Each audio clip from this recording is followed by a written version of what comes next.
Rage. Guys, fuck it. Fuck it. We're doing it live right now. What is going on, my frosty friends? My name is Wintercasice, and welcome back to Discord Dungeons and Dragons with the Solaires, Tiny, Herma, Stray, Wanderer, and Wow. Say hi, guys. Orc. I'm an orc. Orc, I'm an orc. Oh goodness. But anyways, it's been a minute. I had a but also side note, because I know that this is I've said this on the Discord, but I'm gonna say it on a live stream as well. Apologies that I have been so distant lately. But I say between work and like trying to figure out my whole situation with driving to and from, and like I'm spending several days in town.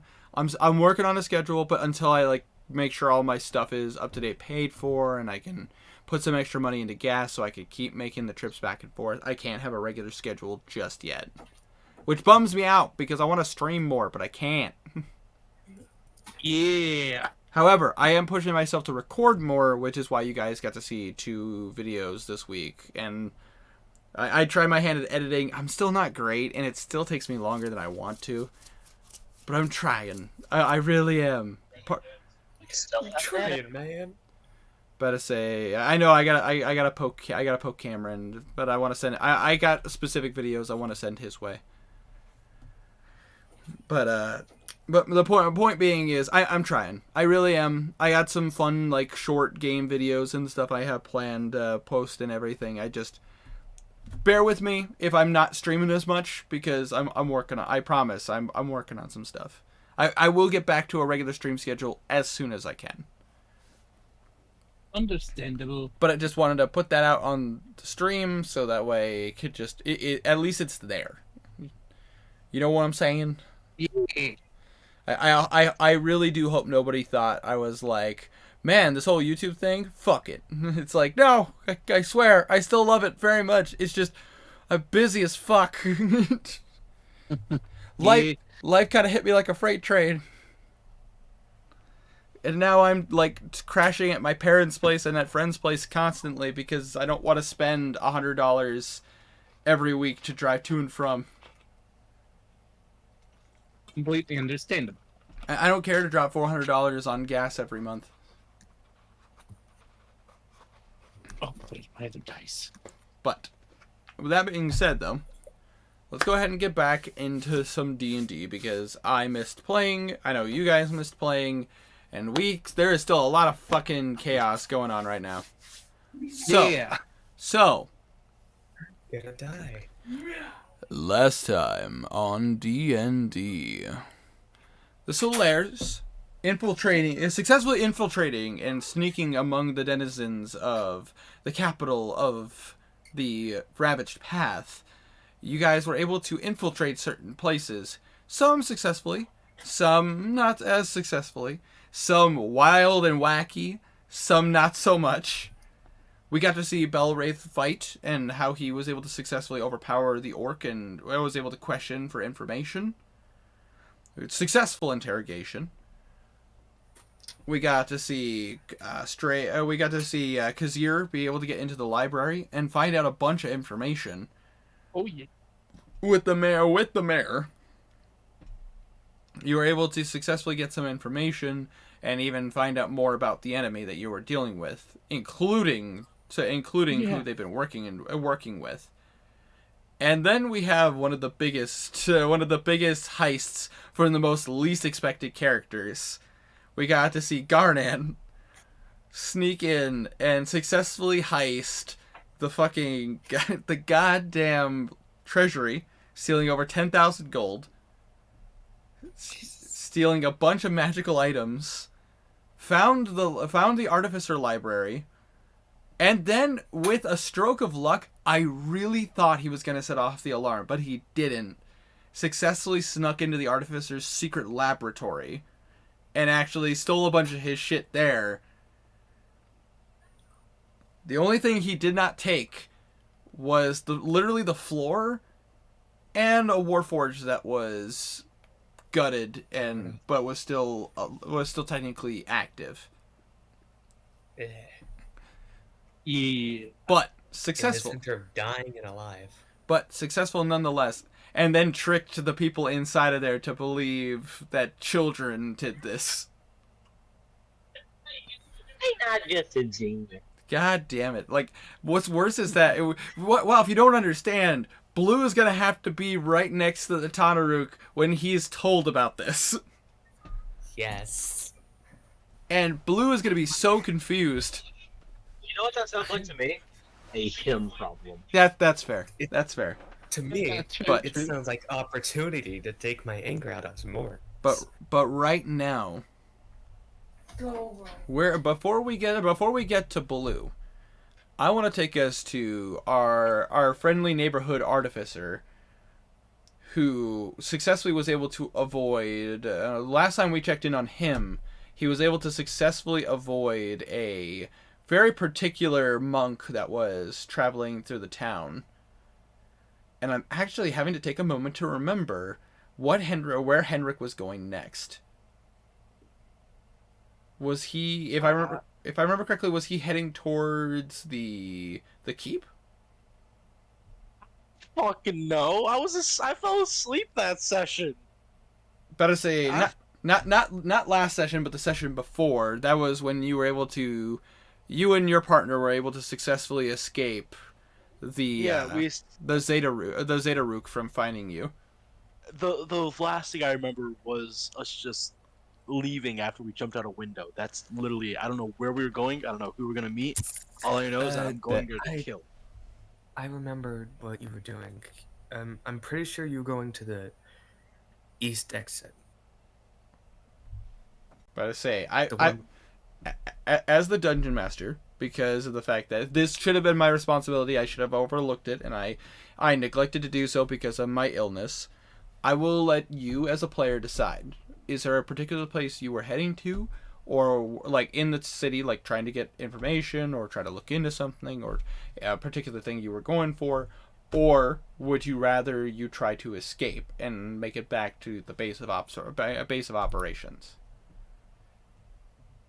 I will leave that up to you as the player to decide. What would let's do? What would Henrik do? In this situation, Henrik doesn't know Orcish, so This is true. You do know your companion knows Orcish, but unfortunately you do not. did steal that magical shark skin, and it's gonna be. Check DM. Well, shush! Don't metagame with me. I'm just saying. Don't you dare! Ow! But yeah. Arm. And I mean, even if you just want to say that Henrik wants to just look around, just to see if he could find anything, I will grant you a perception check to just look around and see what you can find. Whether you find something or not, that's completely debatable, but at least the option is there. But again, if you would rather just like Henrik is if you turn to me and say Henrik is smart enough to make the decision to either go to a specific location or try to escape, I will again respect your decision no matter what, because I should have double checked what you and your partner were doing, and in my illness I neglected to go back and look, and I apologize for that. Henrik, he is on a shit list now because the last orc that Miss Monk Lady saw before he ran away was him. So he's gonna go to the most populated area in town because it would be stupid of him to try to escape if the Monk Lady wanted to catch him. True. True. So he's gonna go to the most populated orc area where it's just like a bunch of people hanging out. All right. Better say, in that case, I want you to roll a stealth check with advantage because you went to the most populated place. Okay, 1d20. Where? Fuck phone. My favorite app, Fuck Phone. He has a +3. I know that much. Mm-hmm. Advantage. Yep, advantage because you went to the most populated place. That's a natural 1 and a natural 8. Oh gosh, so an 11 total. Yes. Let's roll. Let me roll a few things. Let's go ahead and start with. Let's go ahead and start with your companion. I am not stealthy. Oh God. Even with your bonuses, you and your partner rolled the exact same stealth roll. Well, Tiny, Doesn't I it- think we're gonna be getting new member to the Solaires. Doesn't the companion also get advantage? Oh, you know what? That is fair. That is fair. Rolled worse. Still the same. How? I rolled a 2 and a 4. Jesus. Not a good. Yeah, guys. let- So I did have this really cool backup, though. Let's see. that- I'm just gonna check something real fast. You're just Wow, not trying to be stealthy. the train of rolling trash right now yeah, you guys rolled really bad. If somebody is following you right now, they're having a hard time following you. Cuz I just rolled another 3. My God. So, yeah, I mean right now, you are very obviously nonchalantly traveling through the main section of the main section, like the central area of town. I will say, I want Henrik to roll a perception check. Okay, hold on. Give Henrik a second. Absolutely. Henrik's laptop is dying and he's running out of supplies. Henrik Henrik's is just like, anyway, so I was reloading my gun. I went to the most populated part of town and I reloaded my gun, and Henrik should also have +3 wisdom if I'm not mistaken. So Yes. perception. it was then Henrik He does not have proficiency in that. it was then Henrik went, "Do you want to build a machine gun?" Woo! Another. Just his partner. But Another 11. Another 11. All right. It doesn't seem like anybody's out of the ordinary. It doesn't seem like anybody's like sticking out to you, or anybody is like suspicious or anything like that. It seems like everyone's just kind of going about their day to day like any normal person would. That's good, because it also, from what you can tell, you're not being followed. You don't see the Zetarook who is tracking you, or at least you think is tracking you. However, on the opposite end, nobody seems suspicious. No one seems to be, like, popping out to you. Nobody seems to be, like, a good lead.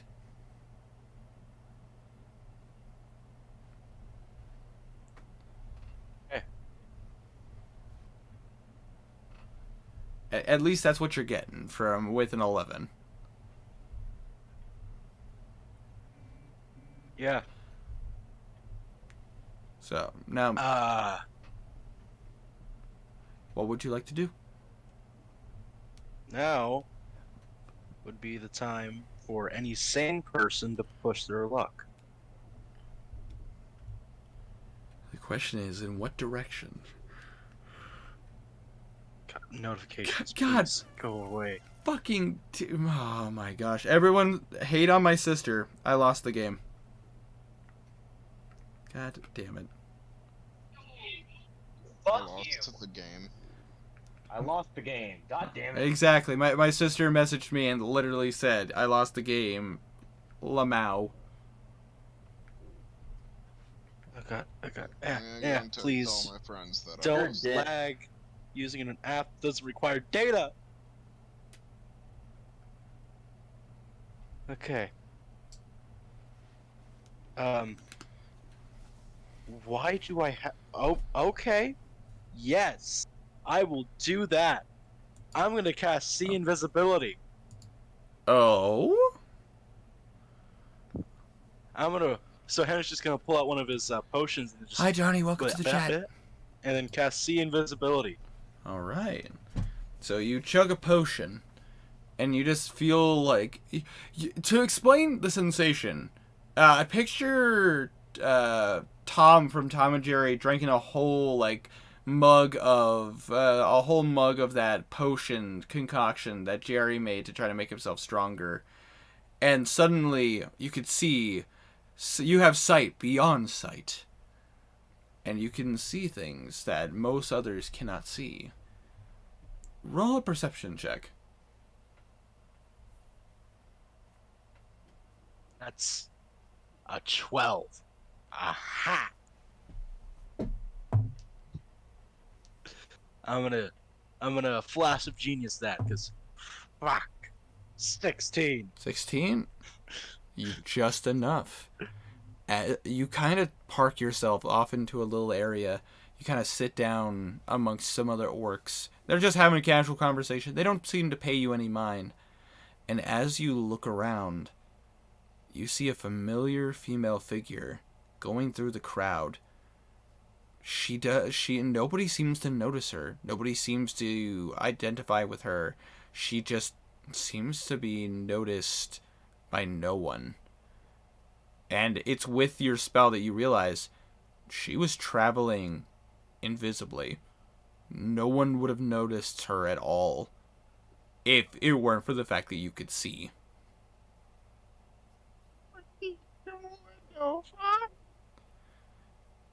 And I don't know.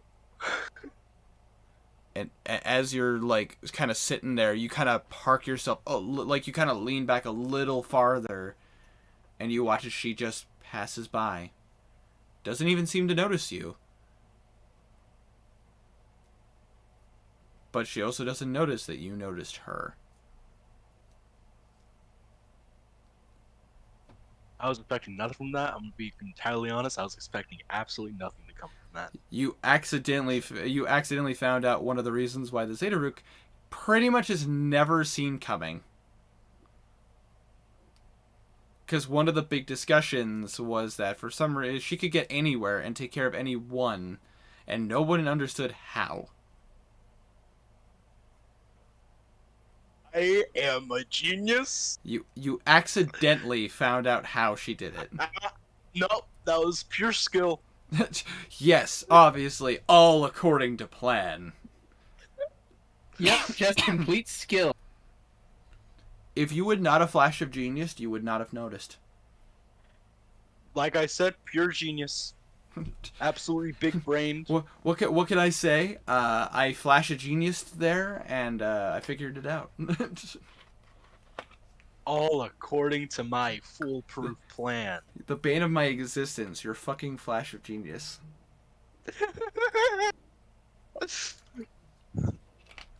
Yeah. Creating antidotes for my poisons, solving puzzles, fucking god damn it. Damn you and your flash of genius. But Nah. Okay. what would Henrik like to do? Okay. He is going to realize this, have an oh shit moment, and then write it down. Just pull out some notepaper and go like, the fuck? Nani the fuck? Nani the pizza? The fuck? Are you fuck? God damn, fucking Russian badger. Okay. Well, Man. with that.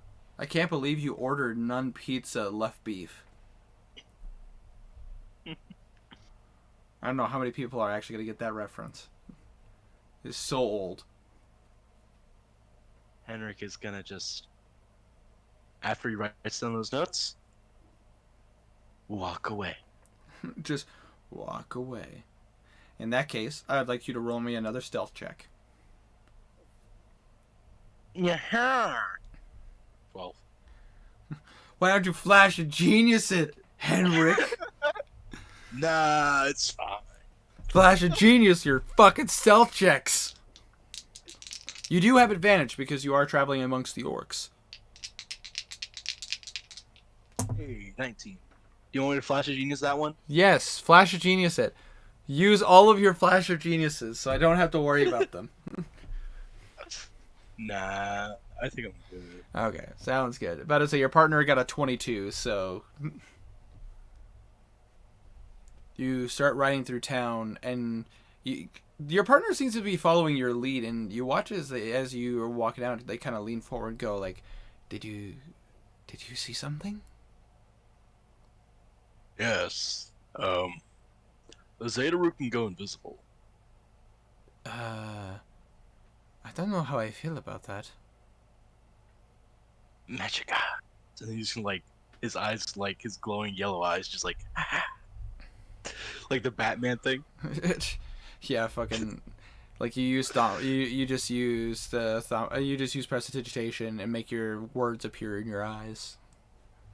Or is that thaumaturgy? One or the other. Moving on. And then, well, now that we know she can go invisible, I think the best place to go is to the keep. Probably best we rendezvous. Maybe others have found out more information than we have. Not possible. You have me on your team. Let's go to the keep. Indeed. All right, so you guys start sneaking towards the gate to exit the city. And now we tie back to the last person who's still in the city. Blue. You are currently with the Tanaruk walking down the hall, going towards the area you originally came from. Yes. You are currently sandwiched between the Tanaruk in front of you and the Udoruk behind you. The Udoruk told me not to get in the way, so I'm gonna do an orc thing. All right. As a sign of good faith between, I will give you one of my trophies. And is this aimed towards the Tanaruk or towards the Udoruk? Udoruk. Okay. Since he said not to get in the way. The Udoruk looks at you, kind of puts down his clipboard and looks at you. And what is it that you would like to give? Blue pulls out a pistol.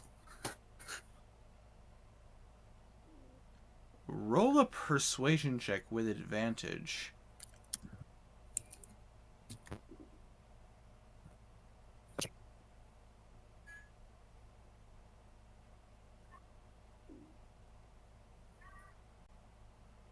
Oh boy, persuasion.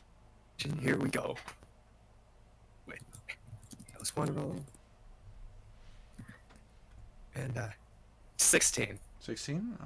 Alright. Hold on. Hold on, Blue. Do you want to flash your genius on that? Oh, and if he can see any type of magic, this pistol is in fact magic. You see, he seems fascinated.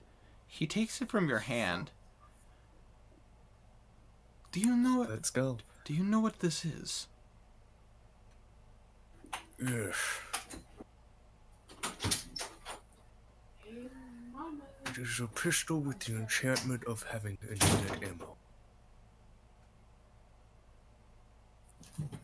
I need you to roll a deception check.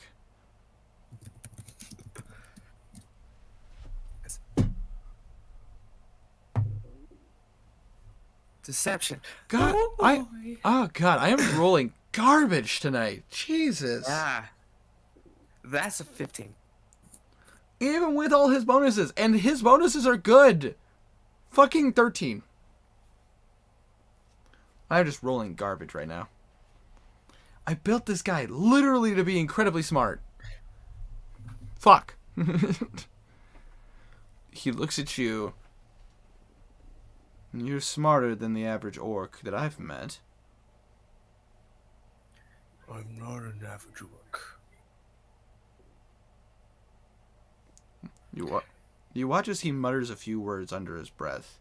You do not need to roll an Arcana check or anything because you've cast this spell so many times. You have this memorized. He casts the identify spell. And he looks at this gun. Well, you are telling the truth. That is what this is. You watch as he cocks it, points it up, and fires. And you see all the other orcs kind of duck and like hide, and a few of them are like brandishing their weapons. And the Tanaruk just looks around and goes, "What are you looking at? Get back to work!" and just everyone's just like, what the boss?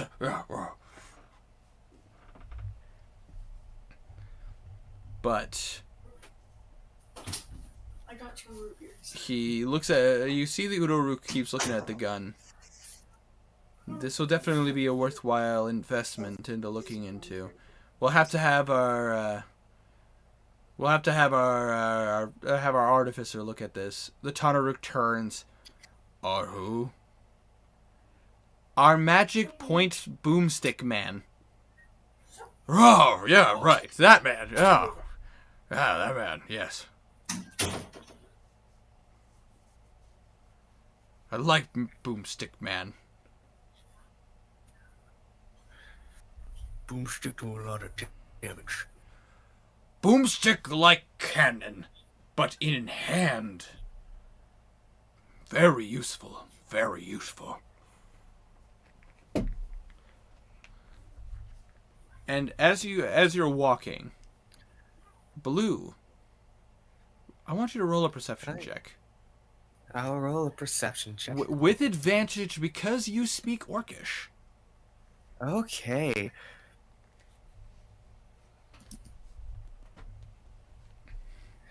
16. With advantage? With advantage. Wow, I guess I'm not the only one rolling garbage tonight. I have not rolled above 10. Your perceptions are typically really good.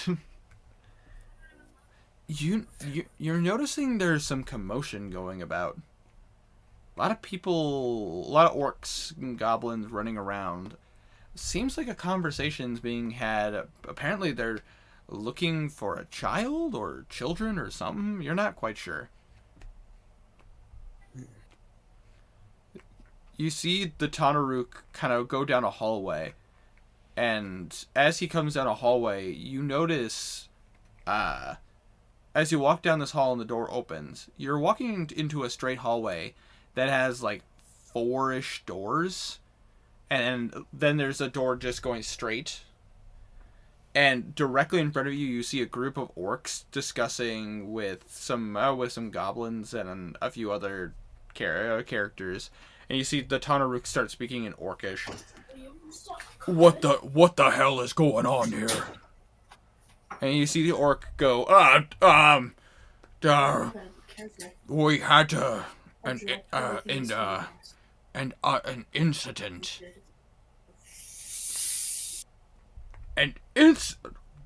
He turns to the Uto-Rook. The Uto-Rook's like, what do you mean an incident? What's going on? Well, you see, we had a problem with the treasury. What do you mean, a problem with the treasury? You watch as the orc is starting to get a little hot under, like you kind of see him pull on the collar of his armor a little bit, and he's like, "The fact that we don't have one."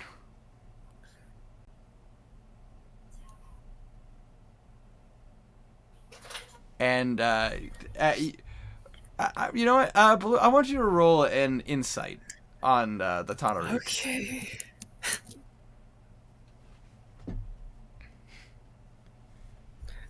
Insight.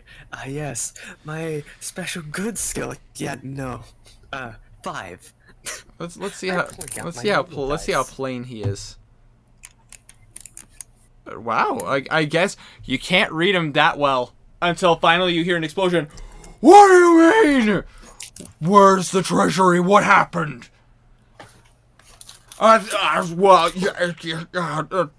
Tanaruk, please forgive me. We're trying to find the ones responsible. What do you mean the ones responsible? Do you know? Yeah, we do. We do know who did it. And we're trying to locate them. Who on earth would be stupid enough to rob us of all the money that we have? You see, That is a damn good question. you see, I was investigating the situation, thoroughly had my hands in there, looking top to bottom, every area, doing my job. And just when the treasury disappeared, and I was surprised, stunned even, maybe even a little surprised. But then I heard children laughing, and I knew it had to be bandit children. No one would see it coming.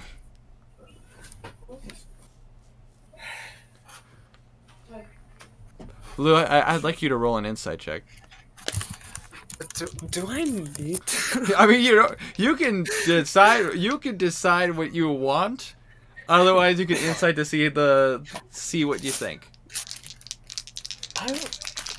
Since my dad, Hold on. Do you want Flash of Genius on that roll? since Avery, Oh my so god. sucky right, Oh my so god. sucky right now. That's a 21. I got a 19. Nice roll. This guy is lying his ass off. The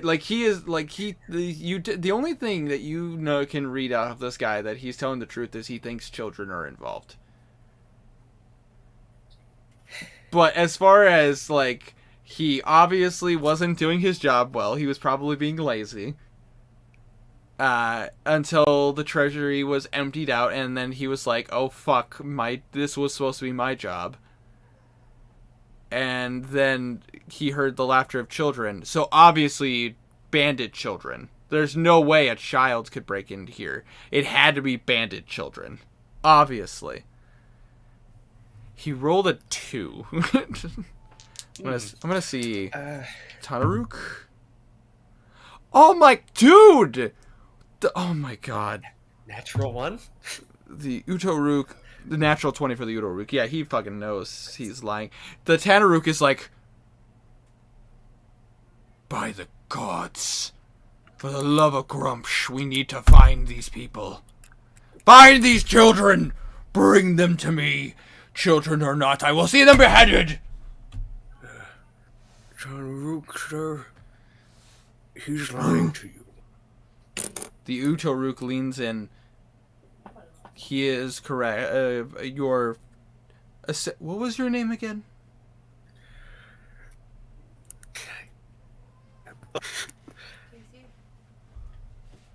My name is Urkil. Until I be right back with the small bottle. Apologies one more time.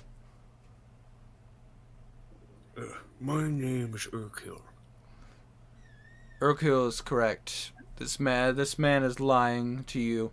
He's obviously trying to cover his tracks for being lazy and being off of his post. You see the Tanaruk complete 180.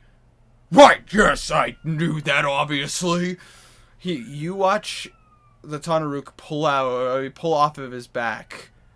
So you know Garnan's weapon. The Ravanger is a nasty, ugly-looking weapon.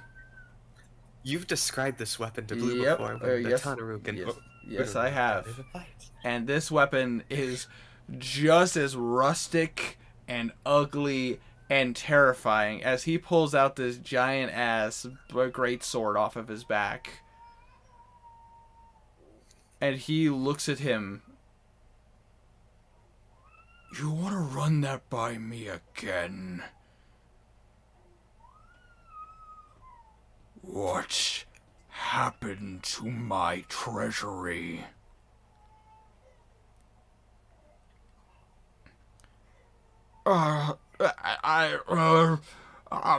Chief, please forgive me. Forgiveness is not earned lightly. And you watch as he takes the flat end of this, and he bashes this guy's head into the wall. Let's just see how much damage he did, just for funsies. Well, he fucking just critted, so it's gonna hurt. Oh no. Let's just go ahead and... I'm just gonna roll for funsies. Okay, well, that's a little overkill. Not enough to kill him outright, but goddamn, you watch as he just bashes this guy's head into the wall. You hear a sickening thud as it hits the wall. The orc hits the ground. He is bleeding from the side of his head and unconscious. If he gets left alone, would he bleed out? He would, but then you see the Tanaruk look over to another orc. You! There? Do you know first aid? Yes? Fix him. And then get back to work! Find my treasury! You! As he points to you. So it points to you, Tiny. Go with me. We have work to do. Okay. The Uto Rook just kind of... You watch as he just kind of looks back, swishes a finger, and you watch as the wound kind of heals up a little bit. I was gonna cast Cure Wounds, but... Roll an Arcana check. I'm rolling Arcana check. Blue's not... But... let's see. Arcana... Okay. That's a 6.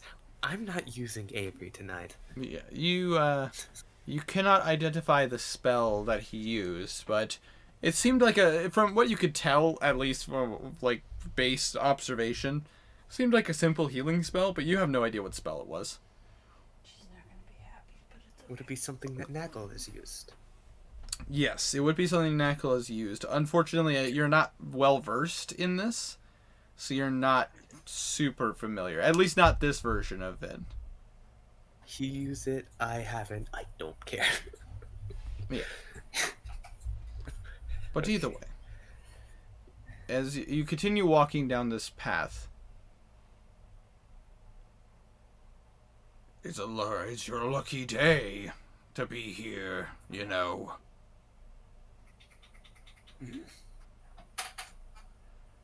It's always a lucky day if I get to be near the Great Tanaruk. Oh, yes, always. You see that Udo Rook is just kind of like, indeed. However, it seems you did come on a good day.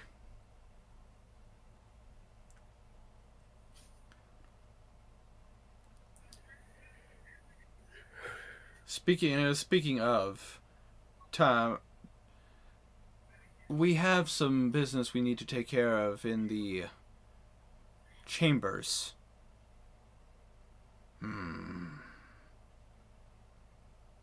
Who's on the rack today?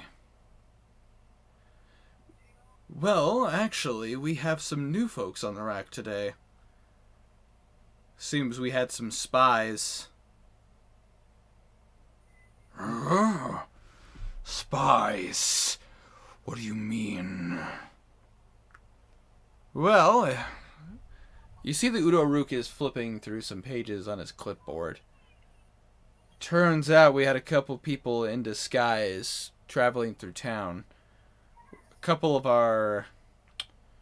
We had a couple of agents out, and I had the Zeta Rook and the Voodoo Rook currently looking into some things, and apparently we had a couple of spies.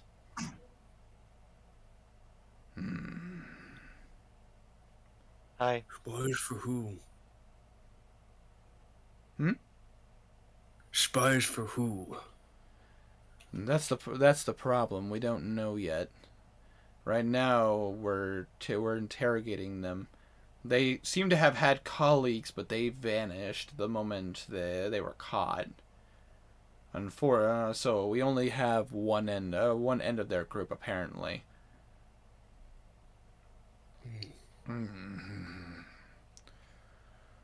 Names, anything. What do we have?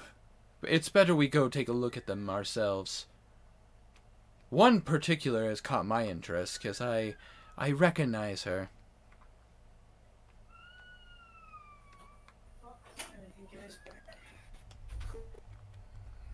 Let's go. Stay close.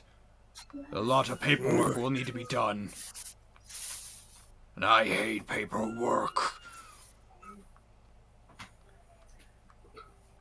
Do you follow? Yeah. I was about to say, you're not. I'm not here to railroad you. If you wanted to try to escape or try to do anything, you just let me know. But if you're I'm going. if you're along for the ride, all right. So in that case, you go along with the Tanaruk and the Udoruk. They seem to make a few stops along the way, checking in with a couple of orcs. Seems routine stuff. There's, from what you can composite from all of this, there appears to be a pretty well-functioning system going on here. People reporting to the Udoruk and the Tanaruk every single day about, the garrison forces, about like how they're doing on soldiers. Ration support to find out how many people are out hunting and bringing back meat and everything to restock. You see a little bit of a network of people talking about watching the streets and any crime and anything that was happening. Anything out of the ordinary. And then you get to a set of stairs going downwards. Alright, remember, Blue still has the dark vision and the Yep. true sight mask on. Yep, I remember. And because of seeming, no one is any the wiser right now. Mm. And you start walking down the stairs.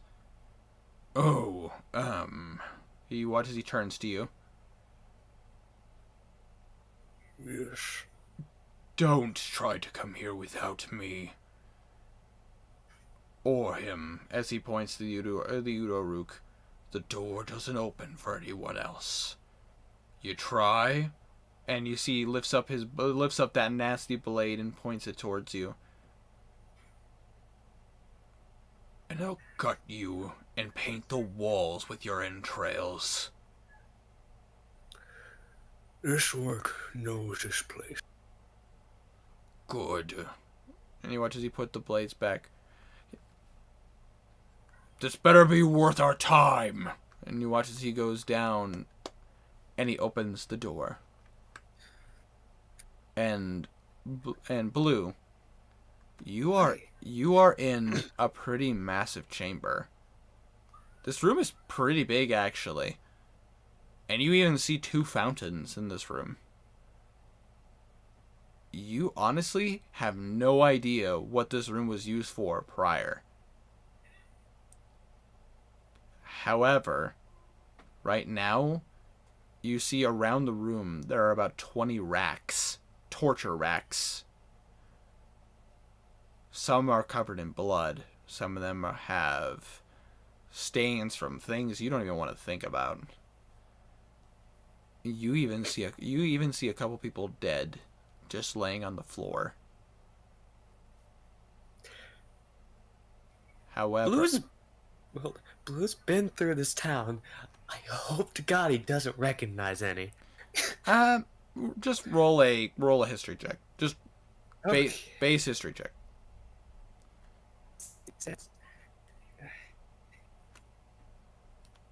Okay, he's actually pretty good with history.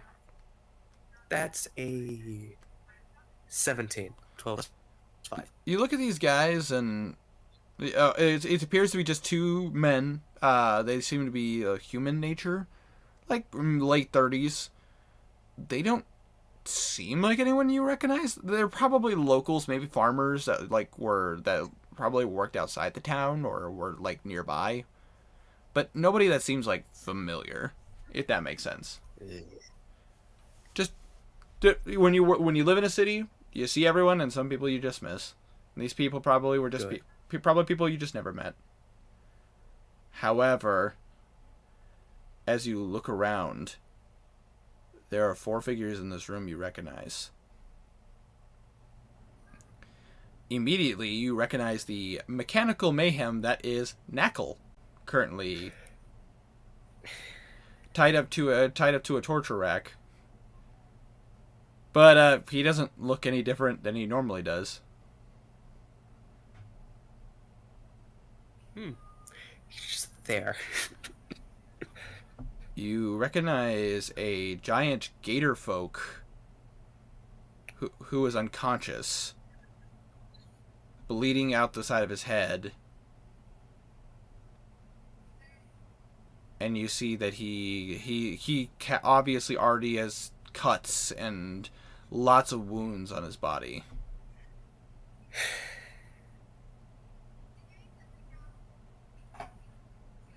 You see another one you recognize the Tabaxi. However, roll a base intelligence check for me. Okay. Oh, base. You plus you. one to base But I intelligence. say you've only met these Tabaxis. You only got to know these Tabaxis for literally a day. I got a 20. A nat 20 or a dirty 20? Dirty 20. You do recognize this Tabaxi. This was the Tabaxi that was traveling with Karek. But he's here. Where's Karek? But the one that has you unnerved and a little on edge, because she's in special shackles. Change the wall, you see a very familiar sight of the Azamar. Oh, that's fun.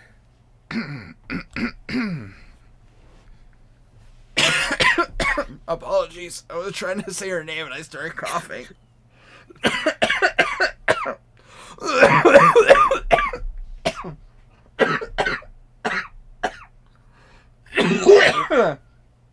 Oofta. That sounds painful. I know. I need a drink. Apologies.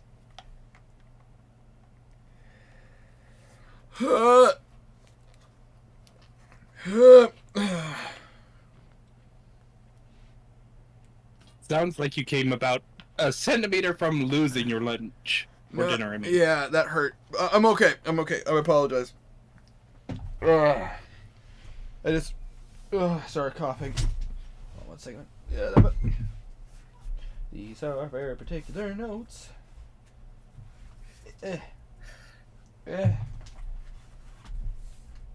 Second time Blue has seen her in these jack.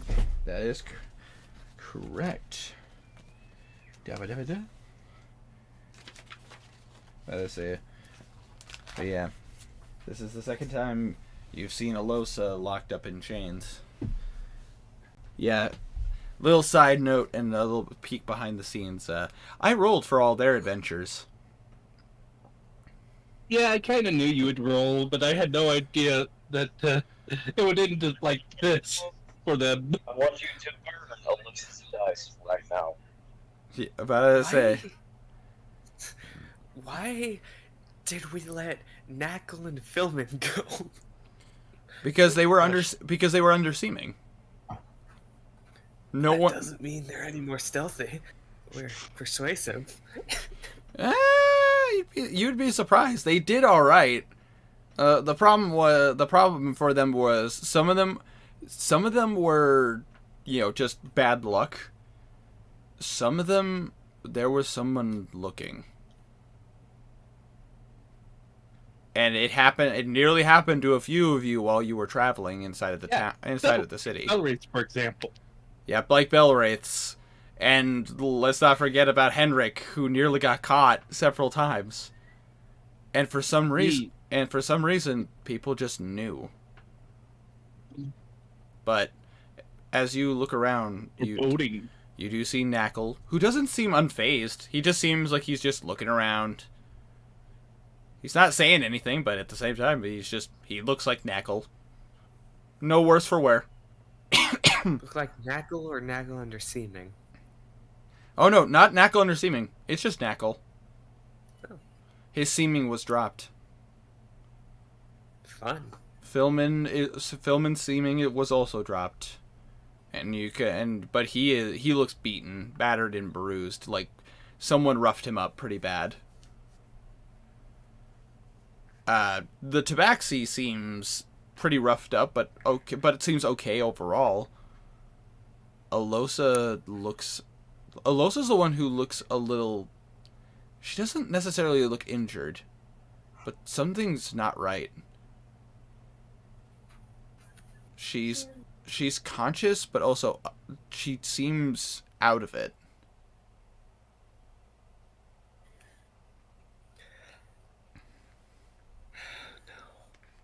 You watch as the Tanaru kind of takes his time.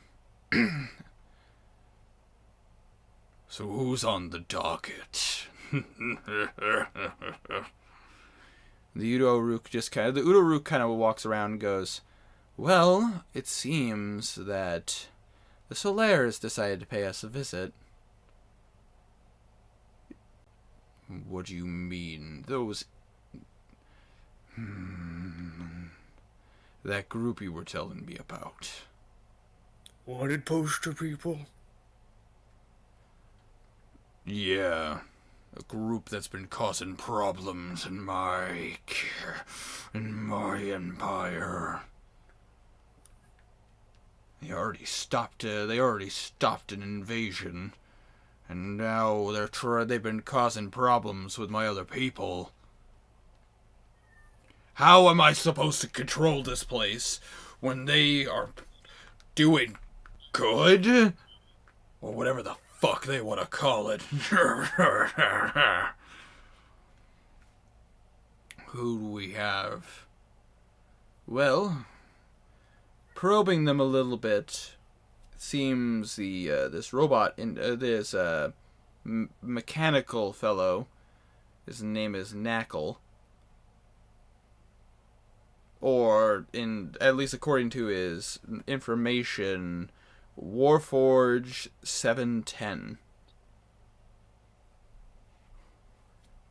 That's pretty tall. I prefer to be called Knackle.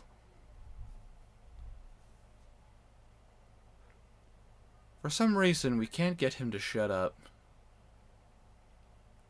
I do not require anything to eat, sleep, or breathe. Why would you want to silence me?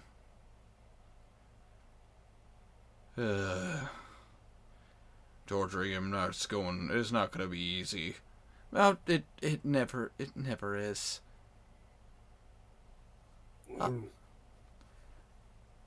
Warforged are kinda smart. Indeed. Well, but it's like no, it's because I forgot his name. There's a very particular person. Here it is. Well, don't worry. We'll give him to Omar. Omar can do some work on him. Boomstick Man. Oh, yeah. Omar. Humans have the weirdest names. How about him? As he looks over to Philman, again, who beat and bruised, unconscious. Seems we caught him by one of our spies. The Zedaruk seem to have had a field day capturing this one. Apparently he can fight. Blue kind of flexes, gets a bit closer to Philman and looks at his mouth. Be strong.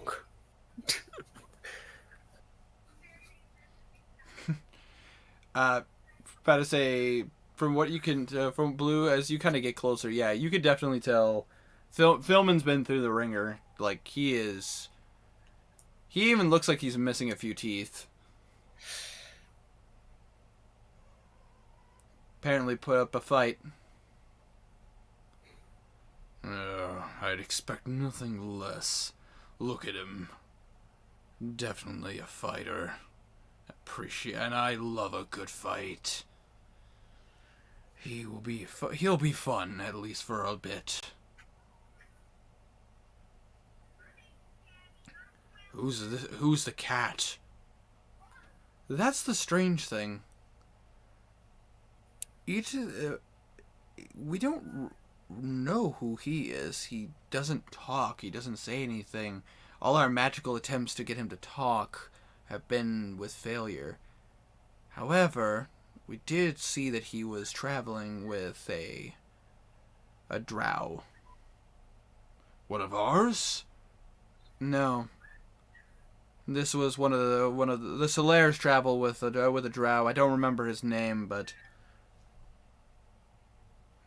he's gonna be a problem trying to track him down in the city. He seems to blend in pretty well.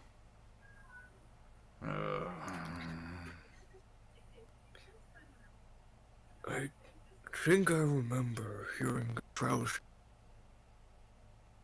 traveling here. Who's gonna look like he's thinking? He looks like it. And you watch as they go over a couple other people on racks. Some people they range from this person stole an apple and was being an asshole to this person gutted someone in a bar fight.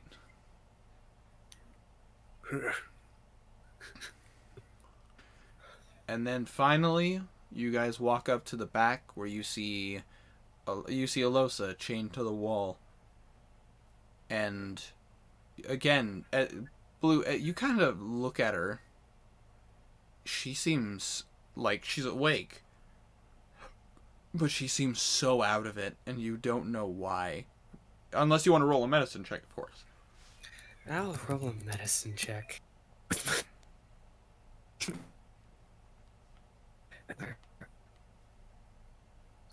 He's not. He's a bard. He's fine. Medicine. He is not fine with medicine. That is a 7. You'd have no idea why she's like this. It is so weird. But as you're kind of... go ahead. I could guess. You kind of... As you're just pretending to think, you watch as the Tanaruk takes one hand and kind of wraps it around the head of Alosa and kind of turns her head side to side.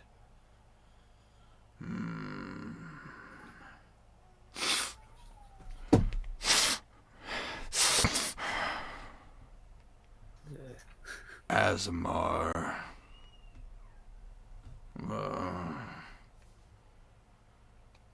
What do you think? Well, based on what we got and entering her dreams, she seems to be an Azamar to the god of fate. Any connections? No. Her connection seems to be severed. That kind of seems to be the case with most Azamar. They don't seem to follow their patron. She'd make a good Tanaruk. But pretty angel doesn't seem to understand. How much can we make off of her? Well, to the right buyer, we could definitely be looking to, I would say, well more than double the treasury, but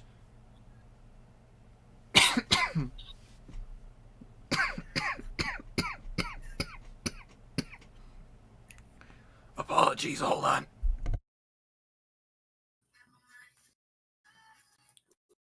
gosh, I got a tickle in my throat. Winter, you lord dumping bastard! What? I didn't do nothing. Holy shit!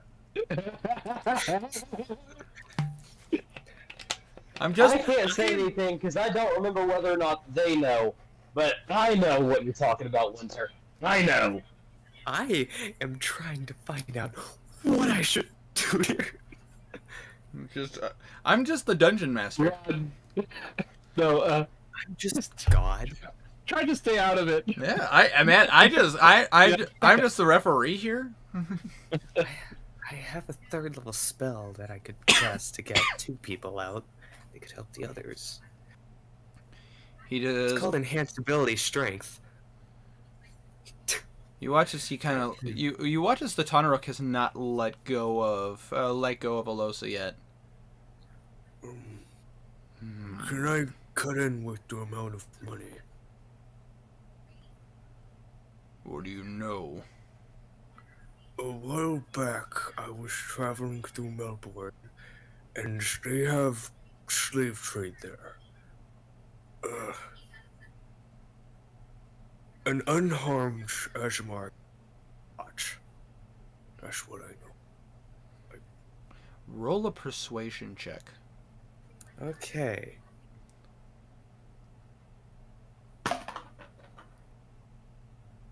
That's a 23. You want some flash of genius? Oh, I didn't realize it was muted. All right. That's a 23. You watch as the Udoruk kind of looks at her and looks through the papers. That is a good point. That actually is a good point. She'd probably be worth a lot more if she was to maintain her health.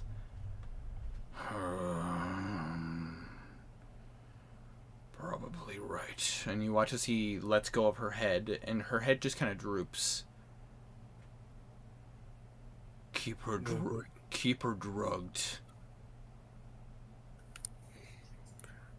Nobody wants a broken toy. You're right about that, indeed.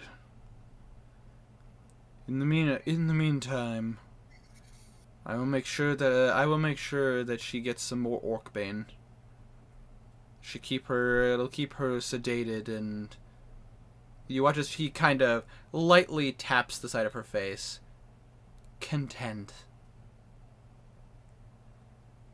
They're so much prettier when they're on display.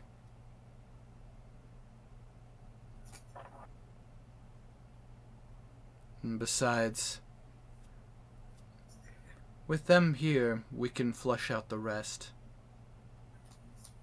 They'll come for them eventually.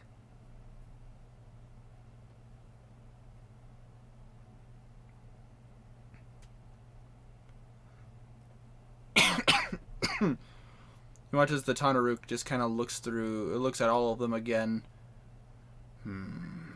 He points to Philman. Make sure he's healed. He'll be my next fight. And if he fails to entertain me, well then he's the next public beating. I'm sure my people would enjoy a nice public what's the word that humans like? Execution? I love it when other people say it.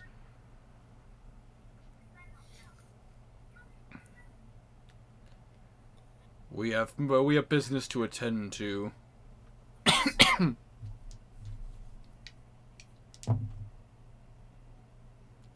Blue. Hello. As you're kind of walking with the Tonaruk and the Udoruk, you see you see a couple of orcs come up, and you see one of them go,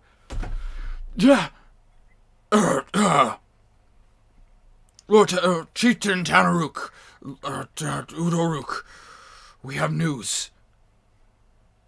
What is it? What could be going wrong? The Gliazor has escaped. What do you mean? What's the Gliazor? The Yoru kind of leans over. Not a Gliazor, a Gliazor. They're a troll. Gliazor is a Pokemon. Yes, I know. I got that. I know. It's actually one of my favorites. But anyways, the Gliazor is a a race of troll folk. No different than, as he kind of points to a couple of the orcs who seem to be half-breeds.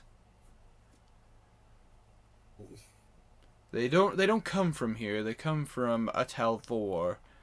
This particular one we kept for experiments, if you will.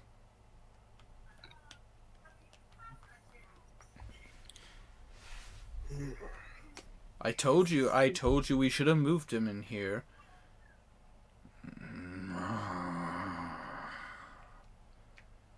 Wait. Where was he kept? There was a church here in town dedicated to his god. Seemed fitting to have him stay there. And I guess I put too much faith. You watch as he pulls out his blade, and you see him holding it pretty intensely. Like, he does not seem happy.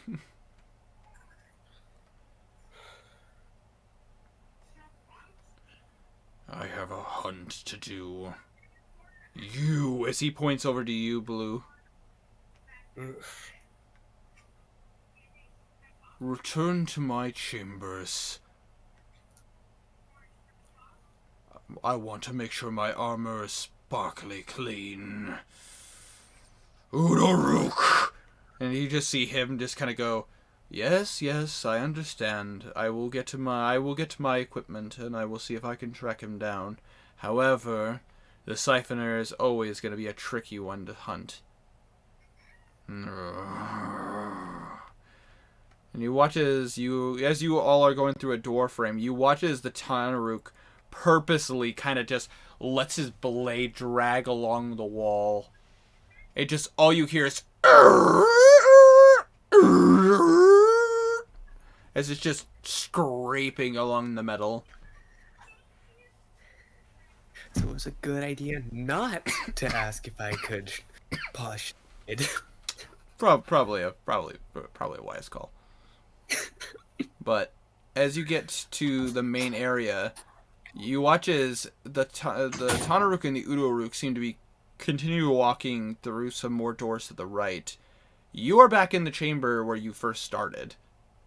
Like, in that area where if you went completely straight, you'd end up with the blacksmith. And then if you turned left, you would go back to the chambers. Okay.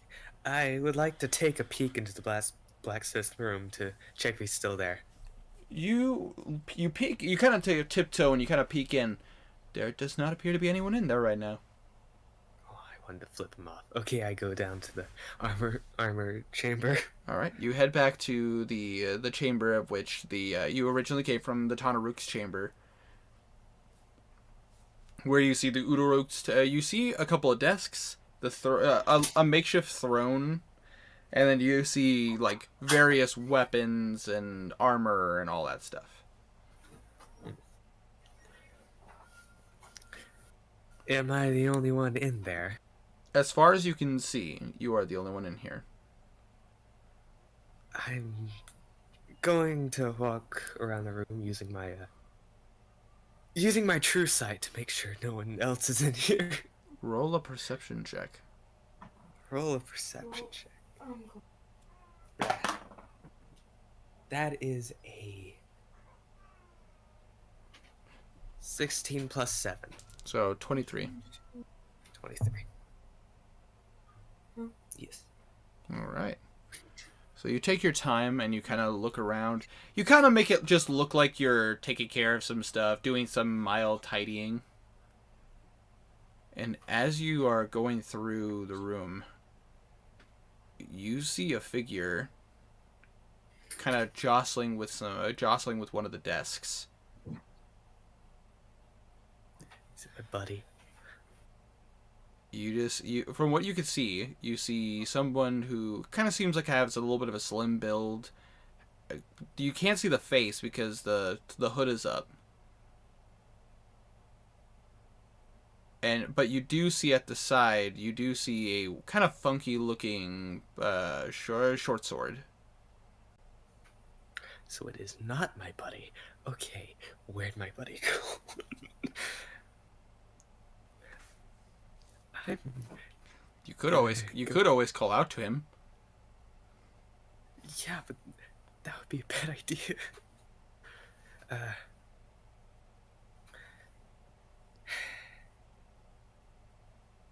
Okay.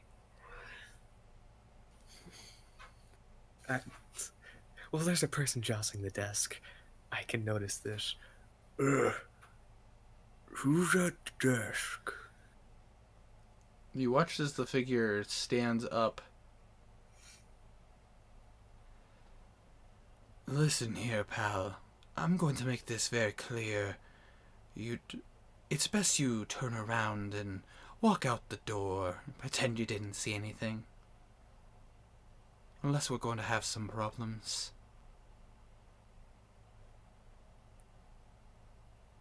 I'm supposed to polish the armor. You watch as this person pulls out the blade and drags it slowly out. What is your passive perception? 17. All right. You watch as he's pulling out the blade, you see it kind of drag along the side of his leg.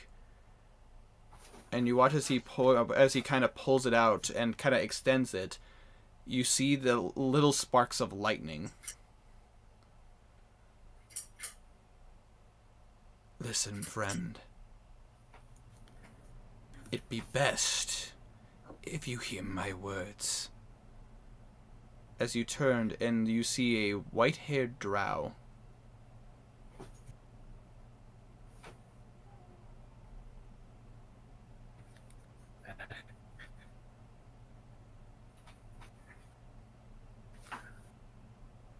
I'm just curious right now. You couldn't care less. Are you for or not the tunnel? If not, I'm just gonna leave the armor, pretend I didn't see you.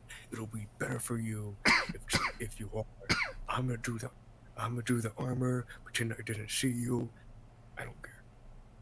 Blue, you do realize this is Karak, right? Yeah. Okay.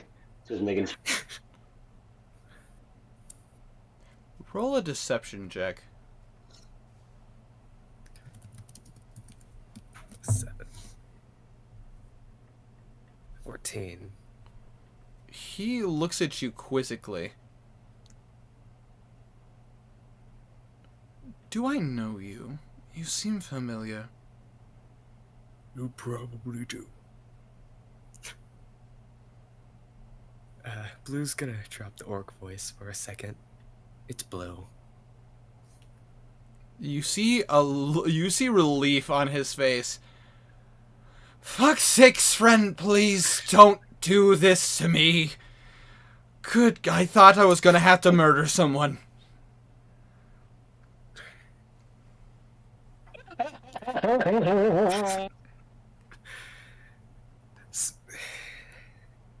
So your ally got caught, and Yes, you're here messing with the desk. I was looking for paperwork to know where I can, it's maybe to find a map, to see if I can find where they're being held. It's not... I know where they're being held. Okay. That makes things easier. Where are they being... Tanaru. Well, if you go down the hall over there, turn and go down another hall, it's at the end with big doors. But, the Tanaru has appointed me as his secretary and said he will kill me if I go there. So, you gotta do that alone. Fuck. God damn it. God damn it. I have found out a lot, and I was just about to send a message out to the team to help. I was only able to get here because of the fact that the only reason I knew about this entrance was because I marked my ally. Speaking of which, I owe Kazir an apology for losing concentration on his mark. Kazir, something happened with the team because they have no more treasury, and the mayor of this town is gone. Well, well, the treasury definitely sounds like a Kazir thing. Garnan probably saved the mayor. Maybe Henrik. Fuck you. Maybe, Fuck you. maybe Henrik saved the mayor. I'm not entirely sure.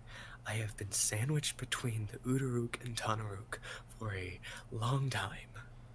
Yeah, these bastards are hard to deal with. Apparently, they're more intelligent than they lead on. The Tanaruk is not, but the Uduruk is very.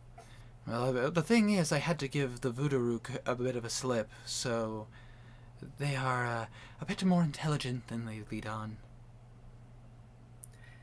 I gave the Uduruk a gun in order to get his trust. It's actually pretty well played. Yeah. I did good with polishing the Tanaruk's armor and praised him a bit, and he made me his secretary. Hey, simple man, simple man, simple pleasures. What can I say? Yes.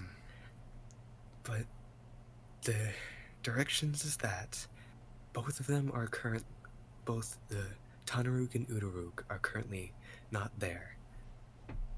The Tanaruk is on a hunting for the mayor, and the Uduruk is going to get his materials to help with said hunt. And we're going to have a bit of a problem with that, as you see your Tabaxi friend come out of the shadows. This place is very well guarded. Yes, as I've seen. Even invisible, I had a hard time getting around. Nearly got caught a couple of times. The Uduruk gave a few weird looks in my direction. Well, from what I've learned so far, they have captured Nakul, Alosa, Filman, and your friends, Garrick. Fuck. Shit. Yes. Thankfully, Damn it. only 3, technically 4, were caught, but this is still very bad. It was bad. It was bad positioning on my allies' part. I was able to handle a fight, no problem. He wasn't. He didn't see the Voodoo coming. Yeah. Fortunately, as he focuses and you see some blood kind of appear in his hand, a little bit of blood magic helped me. Yeah, he's a rogue. He can't do much in the way of face-to-face combat. My problem here is if it was just one of them, I could probably get them out. 4 of them, I can't do that by myself. It would be a suicide mission. I would get caught. I'm gonna put my hand on Kark's shoulder. You are really sneaky. You're good in combat, and you can even lie your way out of a lot. You can do this. I will help as much as I can. I'm gonna give him a bardic inspiration and cast a 3rd level enhance ability on both my Tabaxi and Kark, giving yes, I'm gonna give them both of them Cat's Grace, so where they have advantage on stealth checks and do not take fall damage. Alright. You do that, and they look at you and go, "We are only gonna have one shot at this." Yes. The problem is, even between the 2 of us, you watch as your Tabaxi friend looks to you. We're only gonna, between the 2 of us, we could probably get 2 of them out. We need to make that decision now of who should be getting out. You must get Alosa and the cat. I am going in there. I can heal Filman, and make sure both Filman and Knuckle can break out on their own. Filman is a hefty fella, and with my abilities, he can even break a wall if he wanted to. With Knuckle, his special abilities come out whenever he's in a pinch. Indeed. Currently, they have Alosa drugged. So, it's not going to be easy to get her out, which is not why she needs help. Well, the thing is, your Tabaxi friend speaks up. I can get her out, no problem. And if I wanted to get her far away from here, I could get her far away from here. But the problem is, if I take her that far, it will be away from all of you. I'm fine with you and her getting away. One of our teammates is deeply in love with her, and if I make him mad, he will cut my head off. So we need to get her out of here. I will try to... He looks at you and looks at Karek. I would definitely try to get her out the traditional way. But if things get dicey, do I have your permission to get her out and as far away as possible? You do. Get her as far away from here as possible. He looks to you, Karek. He looks over to Karek. If shit hits the fan, wake up your Tabaxi. Your Tabaxi friend, which I have their names not here right now. Fuck me, I gotta find that notebook. If the moment you guys get to the next town, I need that notebook. Too much shit going on. But anyways, wake up your friend. Wake up your feline friend. Tell him mission abort mission, and he'll get both of you out if it comes to it. I'd rather us have as much information back at base as we can. But if we can't, we abort. And he turns to you, Blue. If you don't hear from us, he points to him at Karek, and shit hits the fan here, we're already in the next town where the battle is being fought. Yes. Do I make myself clear? Yes. They will be safe, but they will be away. Trust me, having them alive is much better than them next to us. I'm fine with them being gone. We can catch up. Then you watch as Karek speaks up. We best not to waste any time then. We best take advantage with them. He points to the two empty desks and the empty throne. Best take advantage that they're gone. Worst case scenario, I fight that monk again. But she is dangerous. Well, Knuckles awake. I can wake up Phil. So we will have a healer and someone who can do a lot of damage. You watch as Kark just kind of puts his hand on your shoulder, Blue. Thank you. And next time we meet, more than likely I will be back to my old way. Which, by the way, I had to roll for through that whole situation. He got hit on the head really, really hard. That snapped him into action. Well, basically a building was pretty much dropped on him. It was bad. Well, yeah, no, well, essentially him and his partner were being chased by the Voodoo Rook, and the Voodoo Rook had no fucking qualms dropping a building on them. And essentially he escaped, but just barely, and he did smash his skull pretty hard. But he did have to fight the Zeta Rook, and he did okay. Wait. How hurt are you?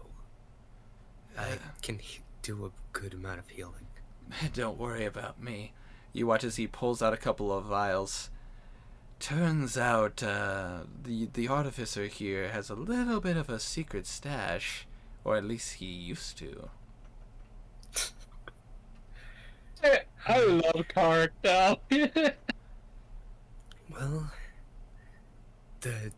what you were asking me earlier, friend, looking at the Tabaxi, what I heard from them, what you couldn't pick up, they managed to breach into Stratford.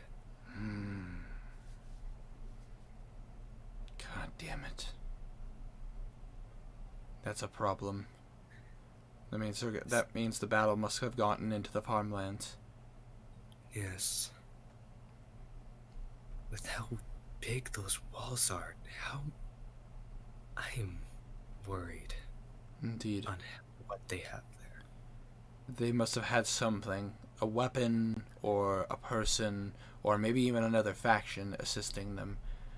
To getting through the walls of Stratford, that is too big of a task for them, not with their current forces.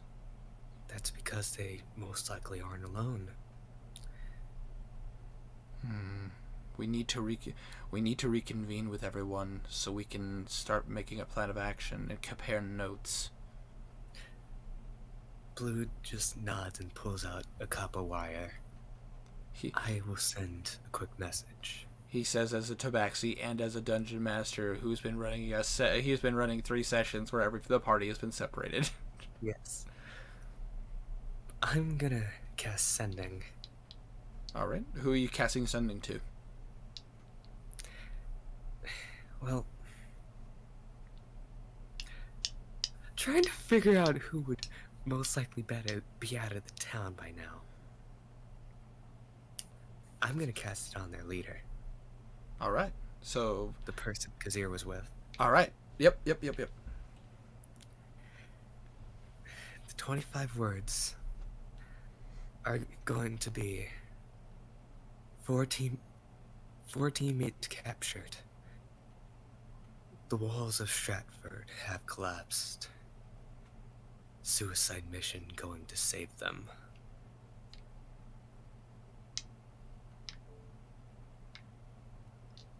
All right. How many words were that? Hold on. Team members captured. Suicide mission to save them. Walls of Stratford have fallen. That was 12 words. You still have 13 more.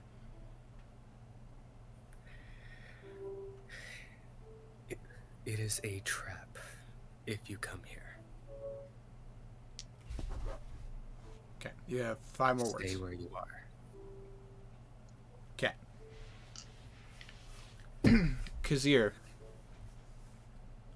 as you're traveling with your companion, you and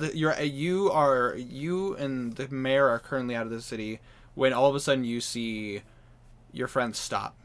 She kind of just looks up for a moment. Duly noted.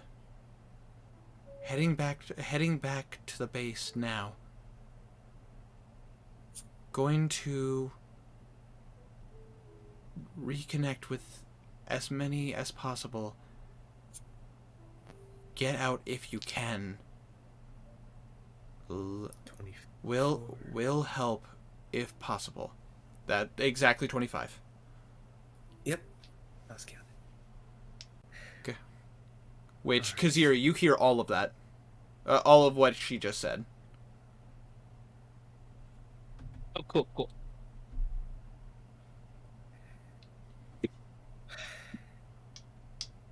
Alright.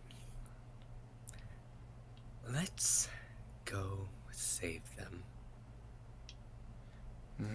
We will. Your tabaxi kind of puts his hand on your shoulder. We will. Let's go. Now, my question for you, Tiny. Hello? Is Blue going with them to try to do that right now, or is Blue going to try to keep his cover?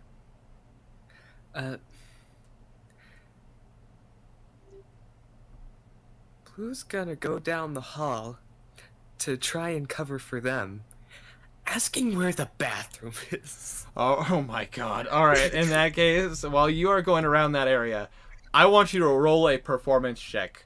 It better be the best performance check I've ever seen. And depending on how high you roll, will determine if they get advantage or not. Oh, they get advantage. I Oh, activated oh, Cat's oh! I Ice know, Room. but I mean advantage in the situation, not just the rolls. I'm distracting the people. There's a level. There is a level. Bathroom check. There is a level of difficulty, and depending on how you roll, the difficulty may I increase. got a or may decrease. 25. All right. Let me just roll some. Nice. All right. Where's the bathroom? Okay.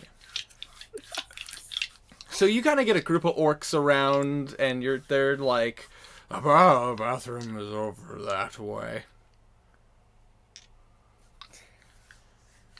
Let's say.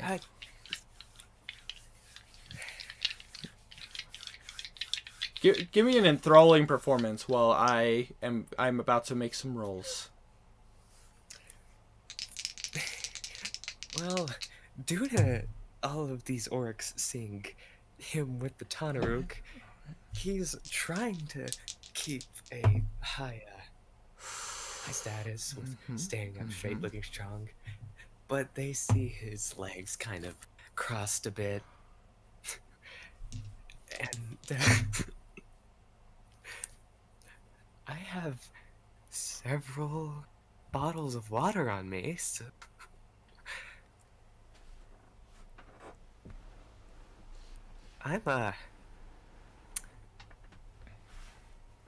I'm gonna pour out some water on the ground. All right. A good amount of it. Oh my god. Are you just like straight peeing on the floor? That's what I'm making it look like. Making sure that they stay away. And the orcs are like, God, what? Stupid! And like they have a whole thing. However, Baloo, with your passive perception, you hear some chaos going on. And as you're kind of like, what the fuck is going?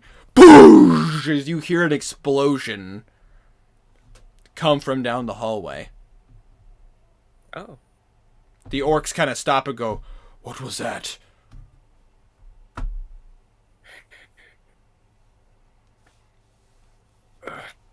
Hold on.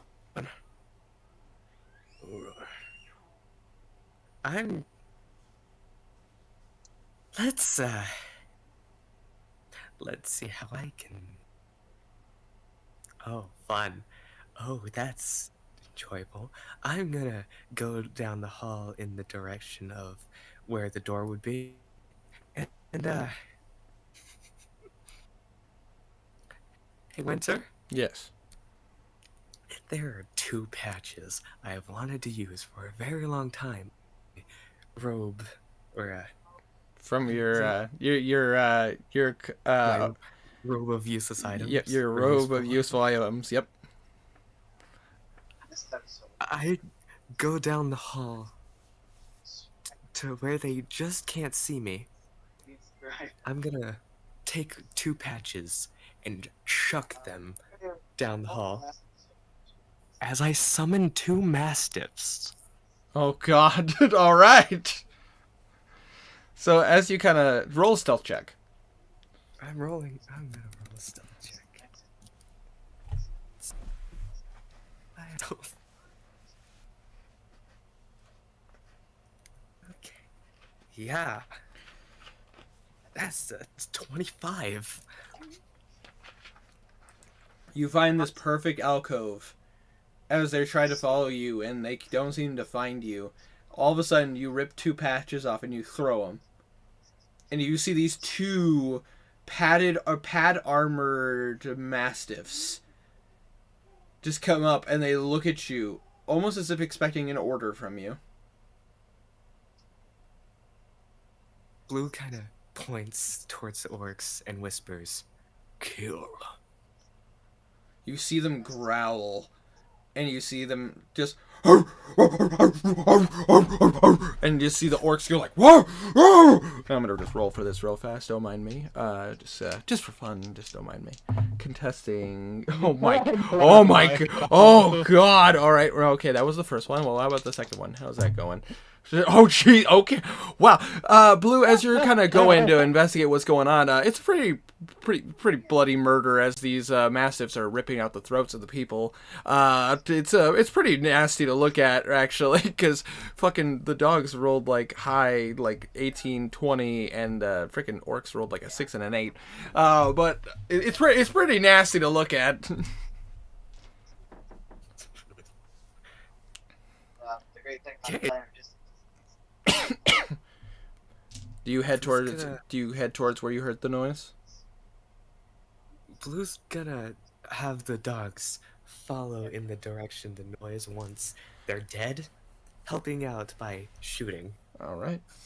The dogs, after dealing with those people, are following behind you. They seem happy. They seem like good dogs. Blue's gonna give them both a pat on the head and a bit of meat. Arf. Arf. And They then just go- ate orc, so they'd be happy. Yes. I'm just imagining dark versions of Marmaduke. Going in the direction of the You explosion. mean like Cujo? Yeah, kind of like Cujo. Except less rabies. So you head towards where you heard the explosion, and you hear a lot of cursing. Are you just gonna walk into the room where the staircase is, or are you gonna hide and try to peek in? Stealth towards the cursing. All right. Seems like there's a lot of commotion going on here. Roll a stealth with advantage. +9 ADP. 23. Ooh, just beat it. Ooh. 22. You kind of get up, and as the mastiffs kind of come, you're like, oh shit, and you kind of whisk them to the side real fast, and you just see some eye. You don't even see it. You just feel like some eyes were looking in your direction for a second, but they did like, huh. God damn it. Ah. Do you just kind of do you want to try to peek into the room, like corner of the eye? Yes. Roll a perception check.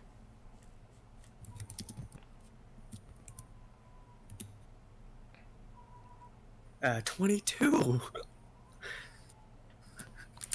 You kind of peek around the corner. I just imagine like Ed and Eddie style, where your eye just kind of comes out of your face a little bit and goes around the corner, God, don't think about that. But yeah. and you see a familiar bugbear in black robes and a woman whom you've never seen before.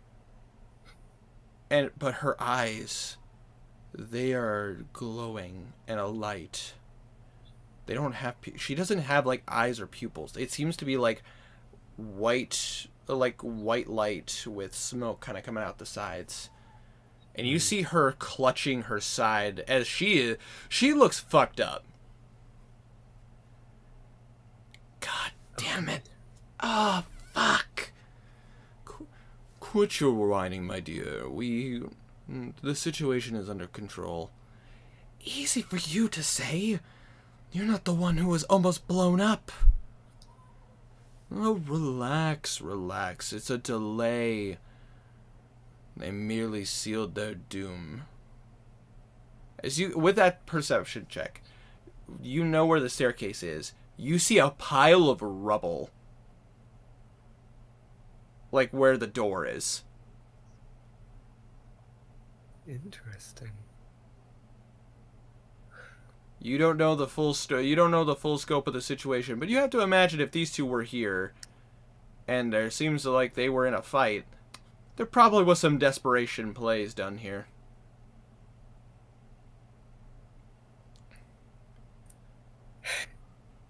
Alright. They rolled really fucking high, goddammit.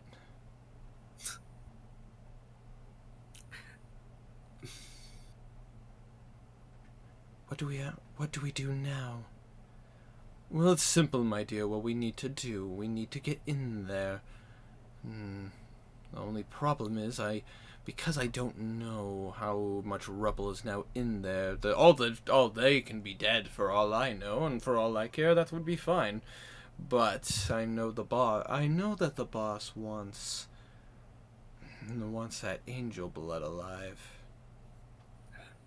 Blue's going to whisper to the dogs, telling them to stay put until I give an order. And then he's gonna walk on out. Excuse me? You watch as the female looks at you and just kind of eyeballs you. In your head, you hear, "Who are you and what are you doing here?" What? Oh, that's what? Tanaru wanted to fight the gator. Roll a persuasion or deception of your choice. No, that's persuasion. I know, but you depending on how you want to play it. That's not. I'm gonna use a point of lucky for that. Was that a nat 1? That was a natural 1. That's a 21. Okay. I mean, well, they rolled a natural 1, so they believe you.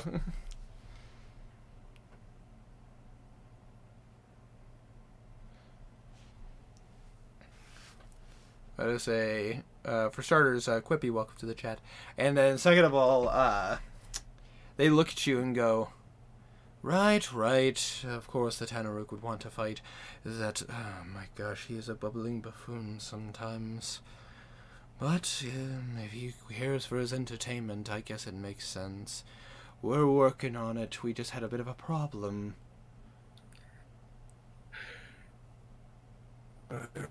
Each potion. Which.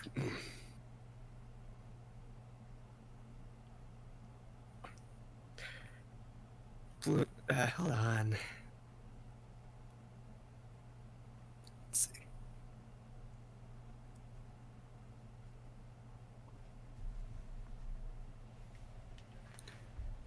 What can I do with this? Do with what? Are you looking to try to dig information out of them, or what's your goal? What are you trying to do? Well, I'm trying to find out a way to remove rubber quickly with spells. Oh, yeah. How would you? That's why I'm checking.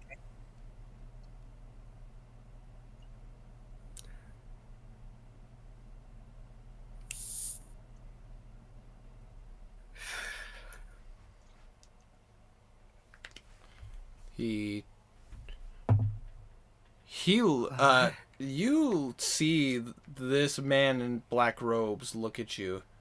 I've got an idea, if you don't mind. What is it? I could always send you in there. You see the woman go, Here, watch what you do. We don't want to start killing people randomly. My dear, you need to have some faith in me. I simply would like to wish to transport our friend here into the room to investigate. I can do that, but first off, you are very hurt. I'm fine. You watch as her hand glows kind of a blackish color, and you watch as some of the wounds start to close. I have my own healing capabilities. I'm low on my ki though right now. Dealing with spies and fighting the gator folk myself earlier was a bit of a challenge. That's why the Tanaru wanted to fight it. Okay, where is it? Blue kind of looks on his sides and then pulls from his sides. He pulls a patch off, making it look like he's pulling a potion out, and he hands her a healing potion. Here, She takes it from you and she looks at it. Interesting. I take it... Oh, yeah, hold on a second. I'm going to roll.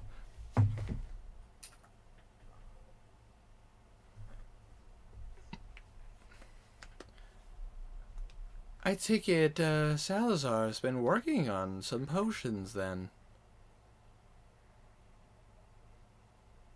I don't know, remember that name, but maybe.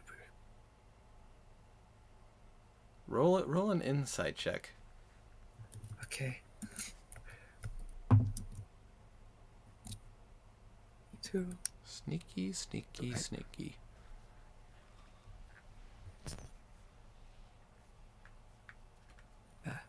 Oh yeah, remember I gave Karg a bardic inspiration.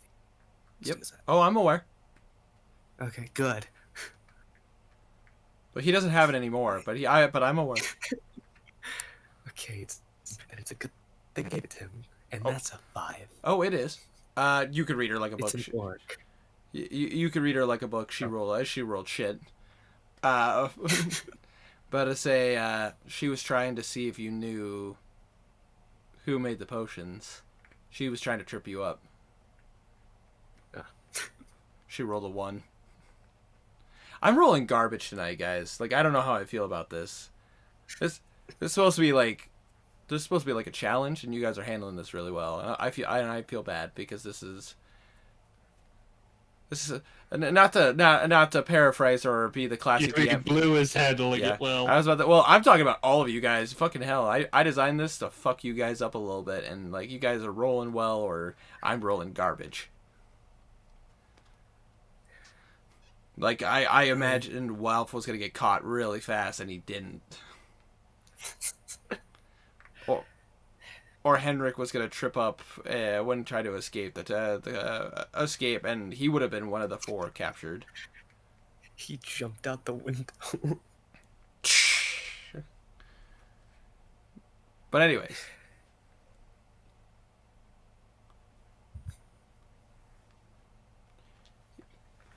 anyways. So friend, do you mind if I send you in there to see what's going on? I do not mind, because you are the voodoo duke, I believe. I'm tired. You've heard of me, that's good. But I do not know you. Where are you from? Back to the backstory I've told before. I was the one. I came up here because I wanted to help with the Tanaruk. He made me his secretary the day I've been with him a lot. Roll a persuasion check. Okay. With advantage. With an advantage because you did get the female to listen to you. Double natural 20s. Damn! Holy shit! Fucking hell. He looks at you. He lifts up a finger, opens his mouth. Then he puts a finger down and goes, "That sounds about right." All right. I won't send him to his death, but better he go investigate than I do. And in the meantime, you watch as he snaps his fingers, and you see a disc floating around him. In the meantime, I could start clearing out the rocks. It'll take a bit, but our friend here can make sure that there isn't anyone lying in wait. Best me get stabbed than some high up. See, wise. This is a wise orc here. Again, you hear that voice in your head again. Fine. But if things are bad, we have a mental connection. Think of me and speak, and I will hear it. Do you understand? Nod if you do. Blue nods, but then pulls out a copper wire and looks at the Voodoo casting message. Okay. She's speaking in my head. You hear in your mind from, because he speaks in a mild whisper, but you could hear it as if it's in your ear. I know it's annoying sometimes, but it is what she does. Now, are you prepared? I am prepared. You watch as he touches you, and you feel shunted. Like, the best way to explain this is basically, I guess the best way to explain this is, like, do you remember, I don't know if you ever watched Naruto, but when Jiraiya pushed Naruto off the cliff to kind of push him to activate his Ninetales chakra, and you basically, like, it's like a push that seems like it's a mild push, like you barely went anywhere, but he actually, like, pushed you miles away. But in this case, it basically, you feel like you just were pushed miles away. All of a sudden, you just kind of fall on your back, on the floor of the room in the basement. It is so much darker in here now. I have dark vision. Yes, you do. Which is why you can still see. But it is much dark, from what you could tell, it is much darker in this room. You look around. And in this room, roll a perception check. Just a base perception check. Okay. 7. 11. Alright. It wasn't a higher DC or anything like that. This is just like, like more detail and whatnot. You could see the doorway in which the stairway from which the stairway comes from that you would have normally have come down from. It is blown up. But you could see the markings for an explosion. And you turn over to where the patients are. Immediately you already see some of the prisoners are dead. All right. And as you look over, you see on the wall a bunch of empty shackles. The Tabaxi successfully got her out. And it was Nice. it was a very close call, and the Voodoo nearly stopped him.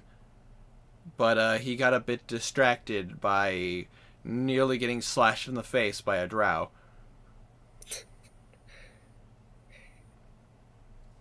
He tried to counterspell him getting away. Failed. Yes. Okay. But with their backs turned against the wall, you also see that the Tabaxi is gone. Good. But you don't see any markings of an exit. Like the walls were the things exploded and everything. But you would roll a base intelligence check. Like, D20, add your intelligence. Plus 1. 18. You really take a moment to look around at what could have gone on, and you kind of piece together in your mind what happened. They were caught as they snuck in here. It got bad. There was a fight. You could see blood on the ground. And the last-ditch effort, they needed to buy time. And they blew up the stairway. So what I did was really good. Oh yeah, no, what you did saved their bacon. Like, legit. That bardic inspiration was just enough for him to be able to successfully get away without being caught. It was a mix of bardic inspiration, advantage, and taking all of the normal orcs out of the equation. Yes, if the orcs would have been more involved, the DC on this would have been higher and harder for them. Instead, Blue peed himself. Exactly. However, exactly, that's how it always goes. However, the Voodoo Rook and the Voodoo Rook and the Zeta Rook rolled high enough to notice something was going on, and they investigated. But thanks to you distracting the other orcs, they didn't have reinforcements to back them up while your two friends were trying to get people out. Reinforcement! Where's the bathroom? However, as you look over, you still see Philman, who is completely unconscious, still beaten, bruised, and worse for wear. And you see Knackle, who again does not seem fazed. Hello. Well, hi, Knackle. You look familiar. You were with the horned-looking fella. That was the Tanaruk. You sound like my friend Blue. I am him.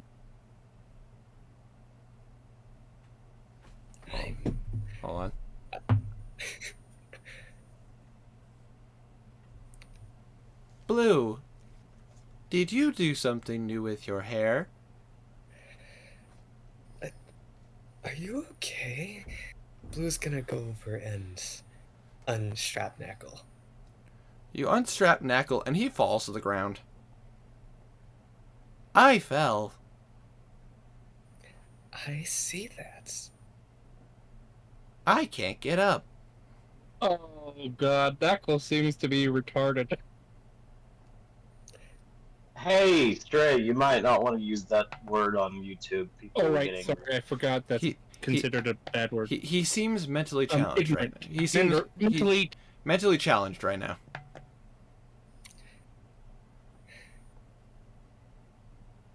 Right.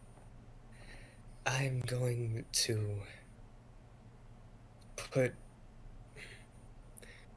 to put both of my hands onto Philman's shoulders and cast a second level Cure Wounds. You cast Cure Wounds. Roll me, it's second level, so roll me, what was it? 2d8 plus your spellcasting modifier. Plus, alright, so plus 4. Pow! That's a whole 11, but enough to get him from being unconscious. You feel the warmth leave your body into his, and you see the wounds on his body start to heal. However, something feels a bit cold as you do it. He is definitely healing, and you can feel him breathing, and the breathing comes easier because of you healing him. But something seems wrong. Like a little out of it.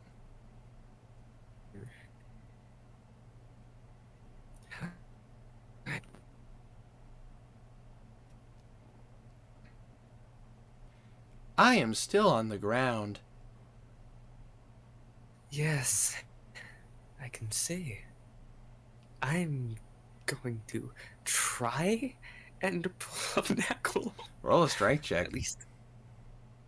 At least try and sit him up. So, plus the stone. I've been doing intelligence wrong. It's a +2. Pow. That's a whole 3. Yet no. You attempt to pick him up. He is heavy. Man, this guy should go on a diet. Oh, wait a minute. But in this case, it's not a matter of failure. It's a matter of it takes you a bit to get him leaned upright. And with an assistance from him, where he essentially cranks one arm and the other arm just extends more and more until he's up straight. He looks at you and goes, "Thank you. It was not fun on the floor." What's wrong? I'm gonna try and look over his head, make sure nothing's destroyed. All right. Roll an intelligence check. Okay. Or an investigation check. Your choice. Sure, either the same investigation. Pew. 16. You look over his body. And, for the most part, it seems fine. Like, doesn't seem to be a problem. However, as you kind of look towards his robes and everything, you notice that on his chest plate, it looks a bit odd. Like someone popped it open.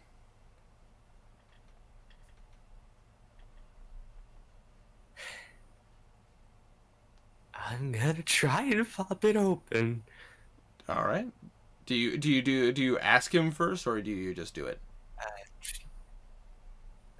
Knuckle, something is very wrong. Can I open your chest? I don't know.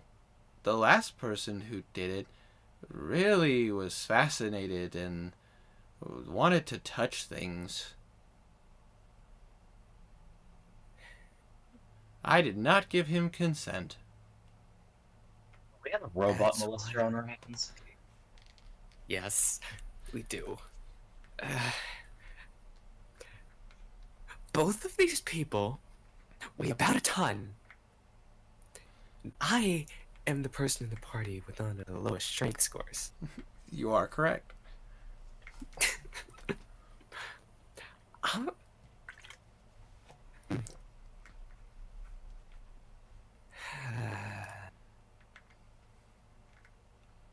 But you watch as he kind of opens up his robes and kind of scooches it so that his torso is out.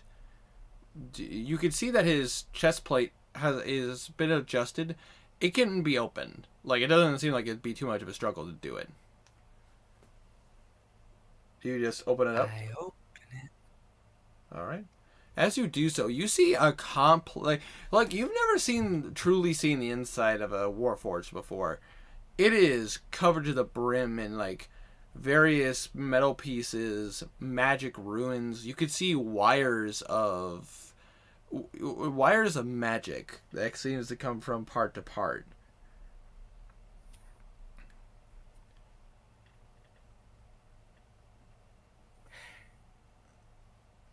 However, I would like Blue to roll an Arcana check.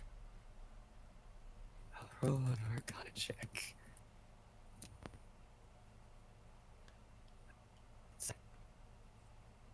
Let's see what happened. It's 10. You kind of look at it, and you don't really know Warforged very well. You know enough that like Knackle has talked about, and a little bit about the history from BIMP. However, you do recall being told about how the inside is basically designed to as a kind of a storage bank to keep information in, to remember like certain skills, and it's been theoretically talked about that the place in which Warforged 2 could cast spells, like they store the energy that they need to cast spells inside of them, kind of like a power source. And as you kind of look at the inside here, it looks like someone was kind of playing with some of the chords. The best I would assume the best way to explain this is have you ever had to help someone move and you pull out the bungee cables to like hook something down? Mm-hmm. Have you ever seen them when somebody puts them all into the trunk of the bed of their truck and never takes them out until they need to move again? And they are just like a big heaping, like, wrapped around mess of cable What my dad has. yeah, just a big basically it's like instead of having multiple jump cable bungee hooks, you have like a ball of bungee hooks. Yes. You look at the inside of Knackle's chest plate, and you notice that some of the wires seem to be kind of mixed together, like wrapped together unintentionally.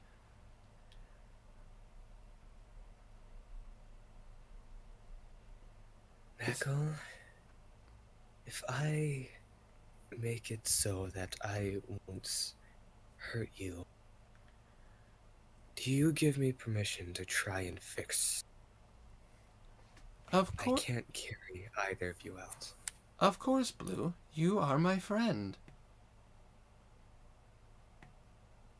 What type of check would it be to try and... In this particular case, because you're trying to separate things, this is going to be an intelligence check. You are not Henrik, and you do not have tools, so you only get to add your modifier.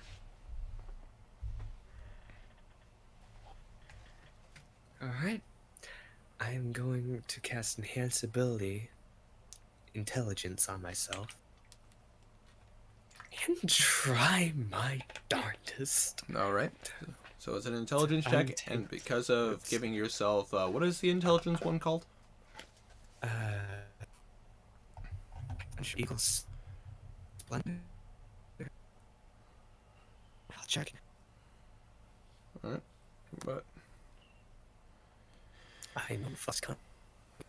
Fox cunning. All right. In that case, Fox is... I will have you roll. I will roll.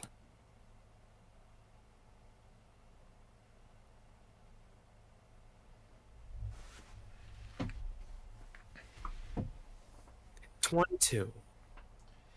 It takes a minute. And it's really convoluted. Like, it's weird and complicated, and you don't quite understand everything. But with a little bit of time you invested in, and you move some stuff around, eventually you manage to separate all of the different chords, and you suddenly hear a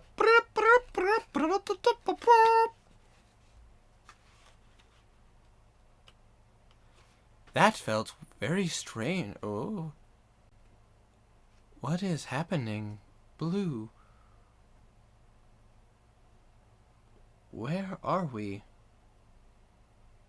We are in the dungeon of the Tanaruk. There are currently the Zedaruk and the Voodoruk outside trying to dig up that rubble, and Philin is unconscious. That is not good. No. Someone apparently dug in your chest, and I fixed that. I was making a gamble and it worked. I appreciate you wanting to help, Blue, but that could have been potentially dangerous for you. Right now, it's a suicide mission either way.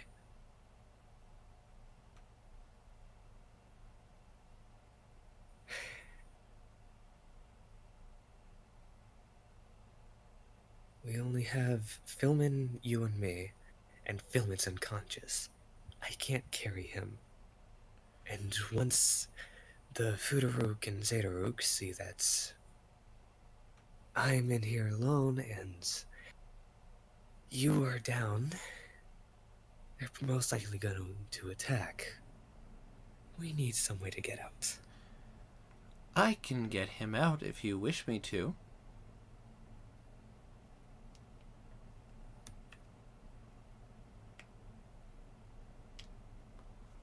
That would be very helpful.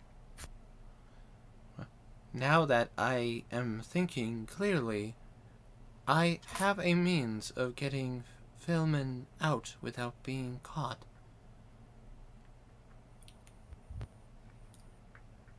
How can we get him out?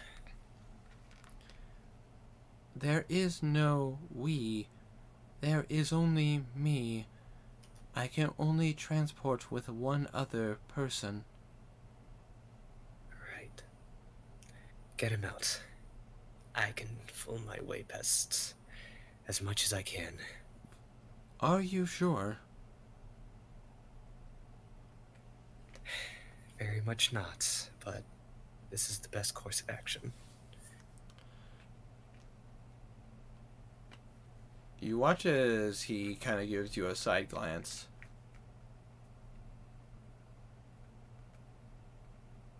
I wish you the best of luck, Blue.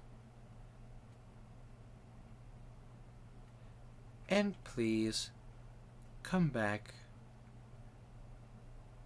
I do very much like my friends. Don't worry. I don't plan on dying here. We just got a Los and Kark back out.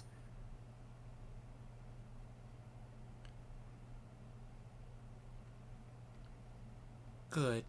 And you watch as he kind of walks over, and you feel a very weird sensation as you're being quote unquote hugged by a robot. Blue's gonna hug back. It's cold. Like the metal, he has been underground and on a torture rack. He's pretty cold. Doesn't need to be warm, he just needs a hug. This is gonna be bad. Good luck, my friend. You watch as he puts. I'll need it. You watch as he put his hands on. He kind of puts his hands on Philman, and I gotta roll for him real fast. Gotta say, well, fortunately, Knackle actually has a good strength modifier. And you watch as he kind of struggles a little bit, but he puts Philman over his shoulder. He looks at you and goes, I will see you on the outside. And you watch as he mutters a few words, and you watch as a kind of a doorway opens up, and he walks in as Knackle casts Dimension Door.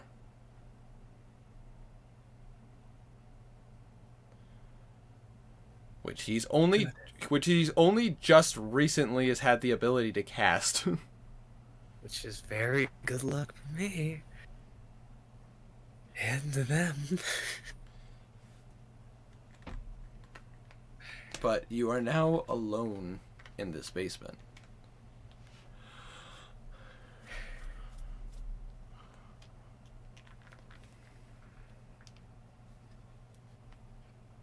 Blue's gonna kinda go to a rebel and he's gonna check if any of the orcs are alive. You take your time, and you notice that they're dead. Like, all of them are dead. All of the orcs, pretty much all of the people that were on torture racks, yeah, but they're all pretty dead. Like, Good. whether it's they seem to have wounds from combat, wounds from magic, and some of them look like they just have blunt force trauma to the head. Probably rocks falling from the ceiling. Well, Blue's gonna go over to the rebel and start trying to pick his way out. Pretty much helping with the Vudaruk with pulling it off. Yeah. And as you're taking your time to do that, you could hear the rocks above you being moved at a pretty sizable amount of time. And after only being underground for about 15 minutes, the doorway is now open.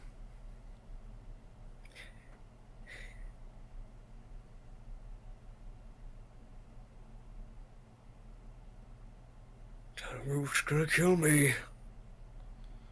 How do you mean? They're gone. You watch as that disc that you saw the Vudaruk summon kind of go underneath the rocks and lift them up, and you watch as it kind of just floats up the stairs and outside.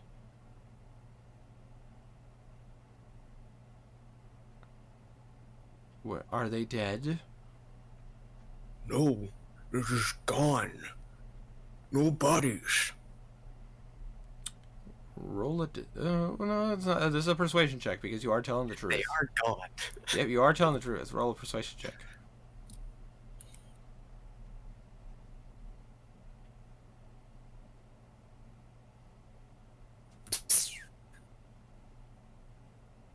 $15. 15.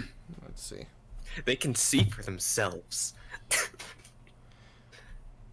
They look at you and go, "You're not wrong, but where are they now?"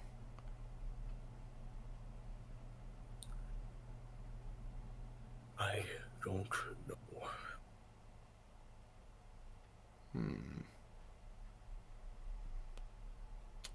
Either way, it seems like our situation has complicated.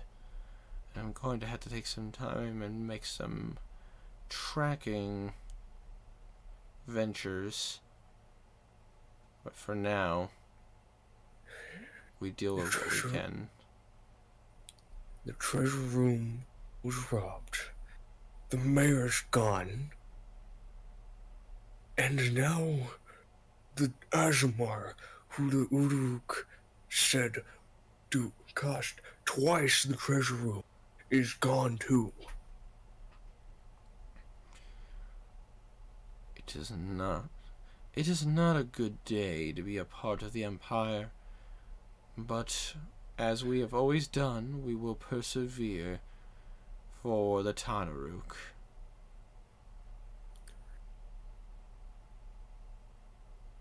When orcs get pushed down, they just come back up.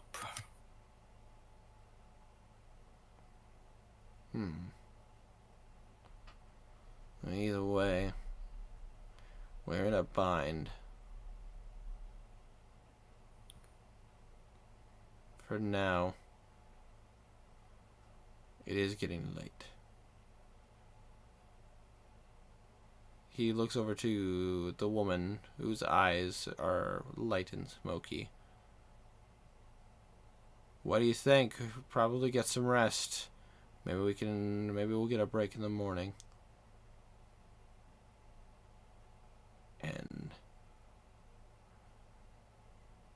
as the last of the stones are picked up by this disc, he looks at you and goes, "You've done well. Follow me, and I will lead you back to your post." My post was polishing Tanaruk's armor. But then I heard the explosion, so I rushed over.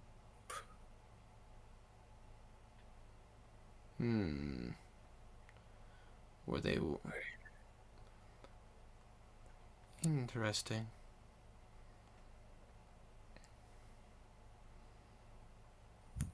And, as you watch as the last of the stones are moved, and I assume you get out of the stairway, Yes. do you return back to the Tanaruk's office? I'm gonna go to the Tanaruk's office. And as you get there, doesn't seem like anyone's been in yet.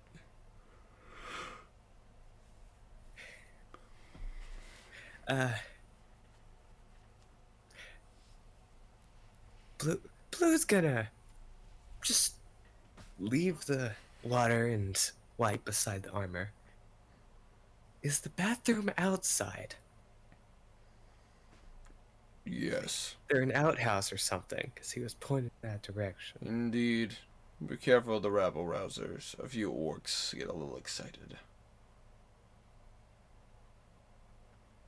Blue's gonna go outside. Alright. Which exit is closest?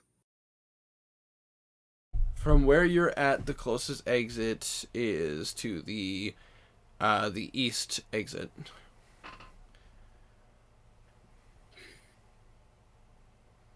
I would like to make a perception check to see if anyone's following me. Roll a perception check.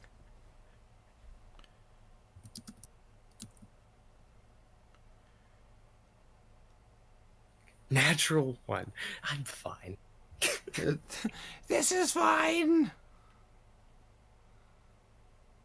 Okay. Alright. Blue's gonna head towards the eastern exit, holding a mace over his shoulder. Alright. And as you do so, roll a stealth check to not be noticed.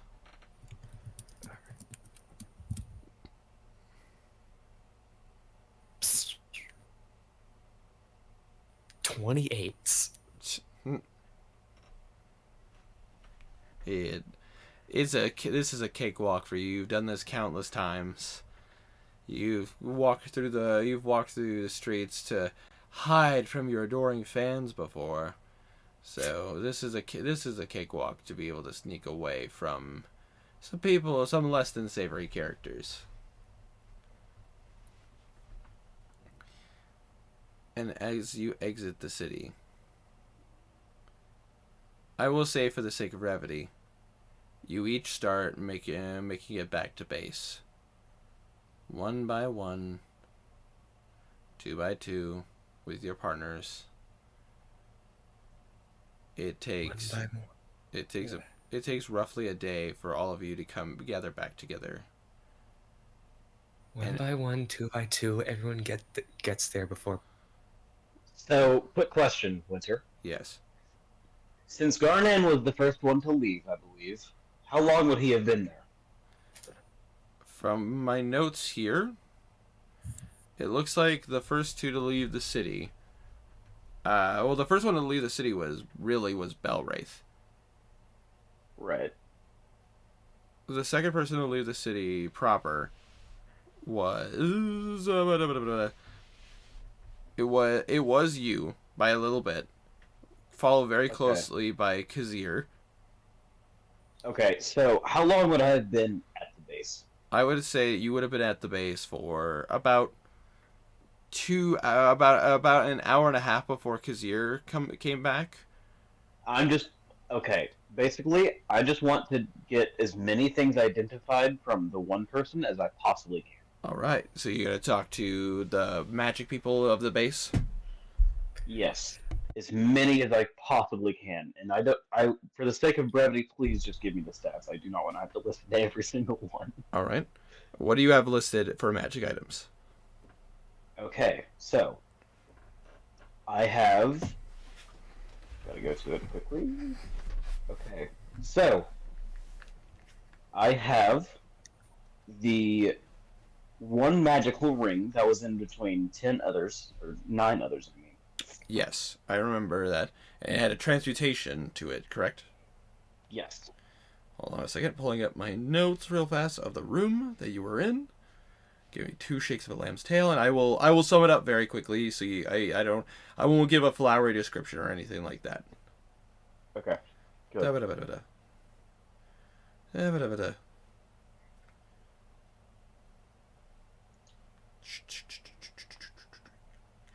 Going through my notes.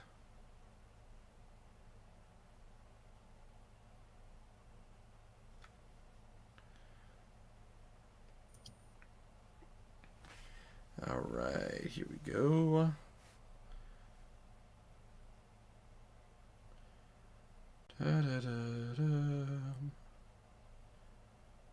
Nope, nope, the wrong ones. Nope.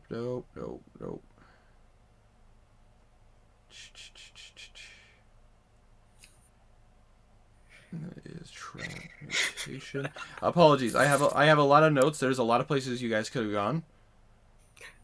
Winter, Yes. I saved 4 teammates, rewired a Warforged, and became the secretary of the Tanaruk. It is true. You probably got the most information out of anyone. And did the most. Everyone else stealed stuff. Blue went Stealed? straight in. Stole. Rescued. You're supposed to be the smart one, Tiny. Come on, dude. I'm very tired. I I think we lost I- Henrik and Belwraith too.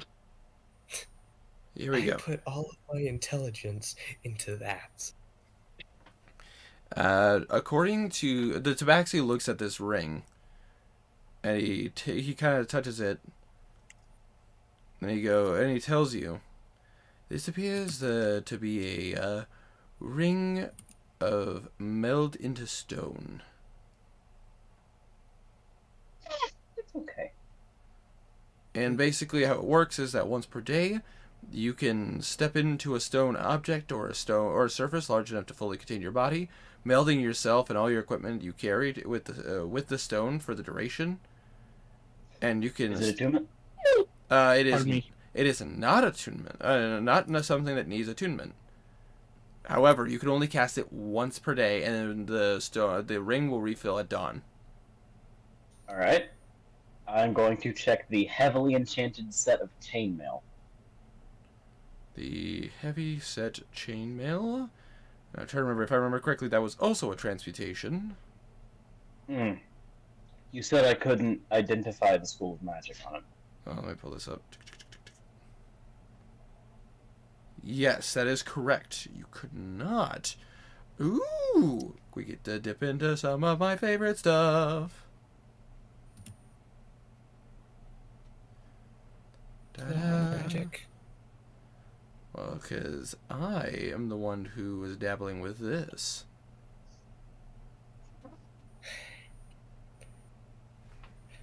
I gotta go into my own private notes. Blue needs a hug. He performed the best act of his life right there. You need a hug? How's 1,000 gold? That 1,000 gold and a hug. It's a pretty warm hug right there. I have 12,000 gold on me right now. Give me 1,000 of it and a hug. I saved your girlfriend before saving my own life. So She's not my girlfriend. We're just friends.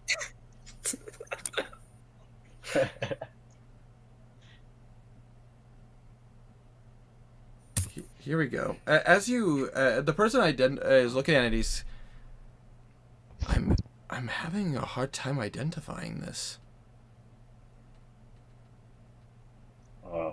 Try harder. It appears to have a name. Okay. What's the name? It appears to be called... Oh, I'm just gonna get it going through my own notes. Because this is a very special item that I designed. Don't say what. I apologize. I'm looking at my description and I gotta go put into my names. Oh. Fearful that saying the name will be like when Kazir read the name on the stone. Yeah, but that was hexcraft. Good point. But still, saying a name could be bad. I'm gonna say...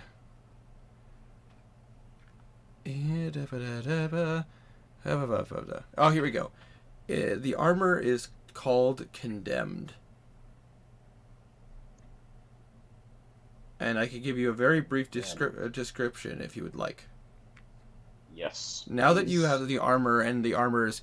So with a little prestidigitation, the armor kind of gets cleaned off a bit. And if I remember correctly, I told you this was chainmail. Yep. The armor... Well, the guy kind of is playing with it a little bit. And he kind of, like, grabs the side of it. And he mutters a phrase. And you watch as the armor changes. It goes from a chainmail into a breastplate. Oh. Interesting. He mutters it again, and you watch as the breastplate turns into studded leather. Gimme. This armor has the capability of turning itself to changing its armor type. The highest it has set to, though, according to this, is that it can only go up to chainmail. However, to whoever is wearing this, You gain 2 abilities. One being an ability called Aversion. The print, with this armor, if you focus on it and you mutter its save, mutter its keyword, there is a DC 15 Wisdom saving throw on the target. The target, if they fail, become frightened of you. And apparently it has a stronger effect on fiends. And according to this, there is also an ability called Pursuit.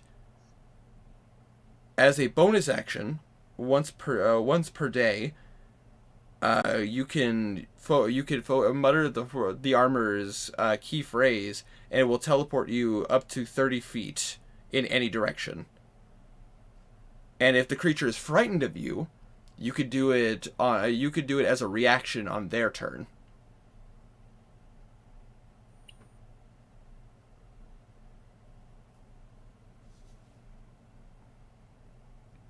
If you want, well, I can sum this up and send it to you if you want. Yes, please. I will do that. I have the page saved. I will do that. But yes, it is called Condemned. The armor is called Condemned. Okay. The next thing I'm going to check is the greatsword. All right, the greatsword. Did I tell you which school it is? No. Okay. No, those are my daggers. I need to go into my greatswords. Does my Ravanger have to be a part of that? What's up? Does my spicy, sexy Ravanger have to be a part of that? Well, your Ravanger, no matter what, is Sexiest sword in all the land. Oh, of course it is. I'm about to say it is also a gnarly looking weapon. I will say the armor does need to be attuned, just so you know. Obviously. I figured that went without saying, but just in case there are any clarification that was needed. It's not surprising. The sword, the great sword, is called the sword of the Spectre. Hold on. Writing that down. Sword of the... How is Spectre spelled? E-R or R-E? E-R. Alright. It is a +1/+1. Alright. When attuned to this blade, it grants you resistance to necrotic damage. You have advantage on all saving throws against being frightened. And when you hit a target, you could choose to do necrotic damage instead of doing traditional damage.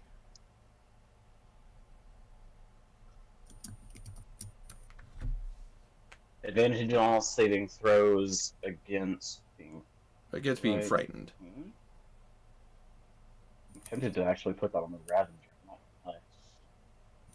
That's pretty good.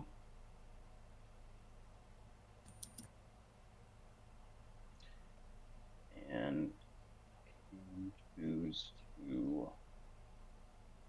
do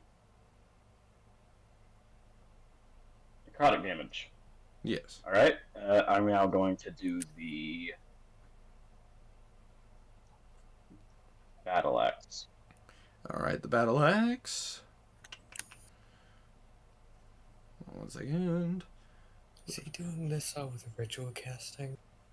Obviously. Yes, he is taking the guy is taking his time. Good. He does not have infinite spell slots to just constantly go like, it's this, it's this, it's this, it's this. That's why I asked how long I would have been there. Yeah, you better say you would have gotten there. Belwraith would have been the first one to get back, but you would have gotten there well before most people. A lot before Blue. Anyways, battle axe. Yep, I'm pulling that up right now. I have a lot of stuff. So give me one shake of a lamb's tail. Nope, that's my armor. That's various armors. That's class information. I felt like I was going to die the entire time I've been playing. Nope, that is not that. That is a different item you could have found. Motherfucker! Are you telling me I forgot something? There, if you would have gone to a different place. Oh. Oh, here we go. You see, it was an axe that had reddish. That was black steel with reddish writing. Mhm. But I say it's the axe is called the Abyssal's Calling. Oh, I already don't like it. So give it to Belgrade. According to this, the user of this weapon is a +2 to attacks and damage. The user can also deal an additional, aside from just the traditional axe's damage, which, if I remember correctly, for a great axe is a D12. It does an extra D6 acid damage. If you become attuned to this item, you are able to speak and understand Abyssal. It does come with some very nifty abilities. Oh, by the way, I'm also checking if these are all cursed as well. Oh, I know. I'm well aware. Okay. The fact that if you use this axe, it grants you it grants you 3 very special abilities. Hmm. Like, first things first, an ability called Call Forth the Abyss. With this ability, you can use the cast Summon Lesser Demons as a bonus action. Jesus. Another ability called Hellish Vitality that grants you 3d6 temporary hit points. Hold on. Hellish what? Hellish Vitality. Vital. I know how to spell it. I'm not stupid. Hey, it could be confusing. You never know. Sorry. What did it do? You gain 3d6 temporary hit points. Okay, that's pretty good. An ability called Blood Haste. It has the word blood in it.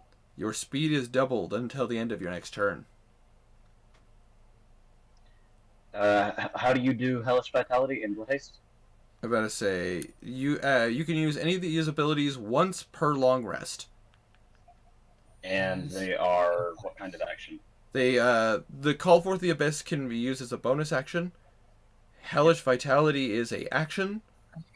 And Blood Haste is also... Blood Haste could also be used as an action. However, the person who wields this axe, he looks at you and goes, Unfortunately,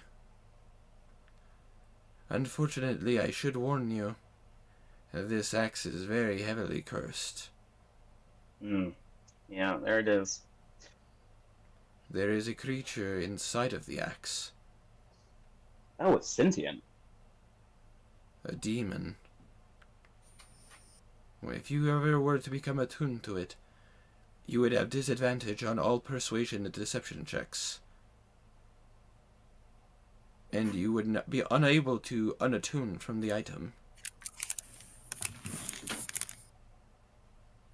And if the axe were ever to become damaged, you would free the demon into the material plane.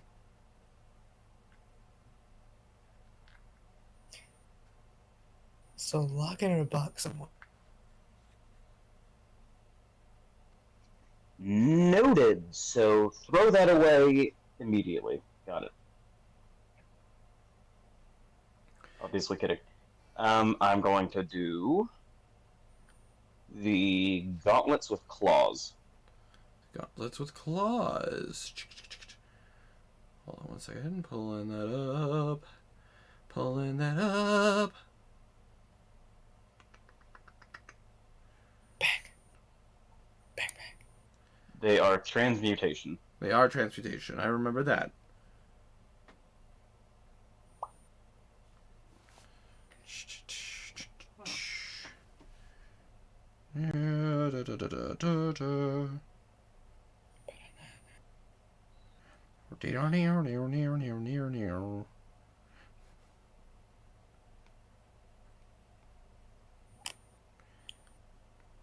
Here we go.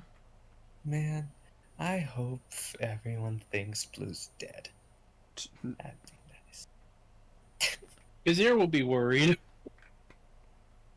Yeah, you see everyone come back except Blue. Yeah. Well, Alyssa and Karg aren't coming back. They Well, I went mean, to we Stratford. don't know. No, He they said he went would to try. Stratford. Well, I mean, the guy said they would try to get them out. Or did I miss something and they You poofed? missed a lot. All right, They here we go. went I was to under Stratford. the impression they were coming back to base, but okay. No, they teleported to Stratford. I thought the plan was if they couldn't get out normally, they'd teleport. But Based on I will say this as a DM. Based on what Tiny can, what Blue could pick up from the situation, it went south. They got caught. They were able to get down there without being caught by normal folks or tipping anyone off. But it just so happens that the two individuals that were there, caught wind that something was wrong.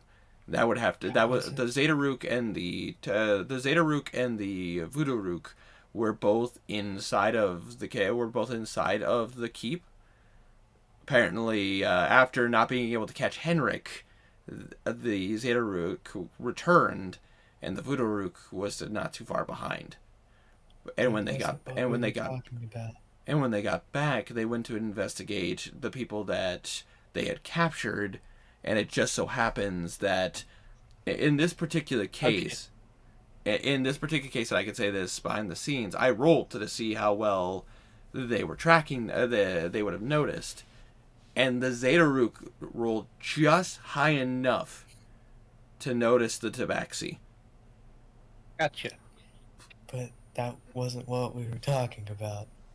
We were talking about About what the plan was if they would have succeeded, about getting them out, but if things went south, they would When they noticed the tabaxi, they teleported. Yes. They teleported. I said they teleported to Stratford. Yeah. Yes, and that is what happened. That's correct. Otherwise, they would have just... I understand. I'm sorry. My brain was just kind of shut down for that last half hour of Blue's thing.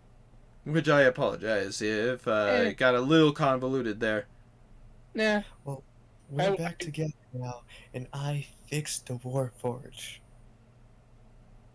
Yeah, you did.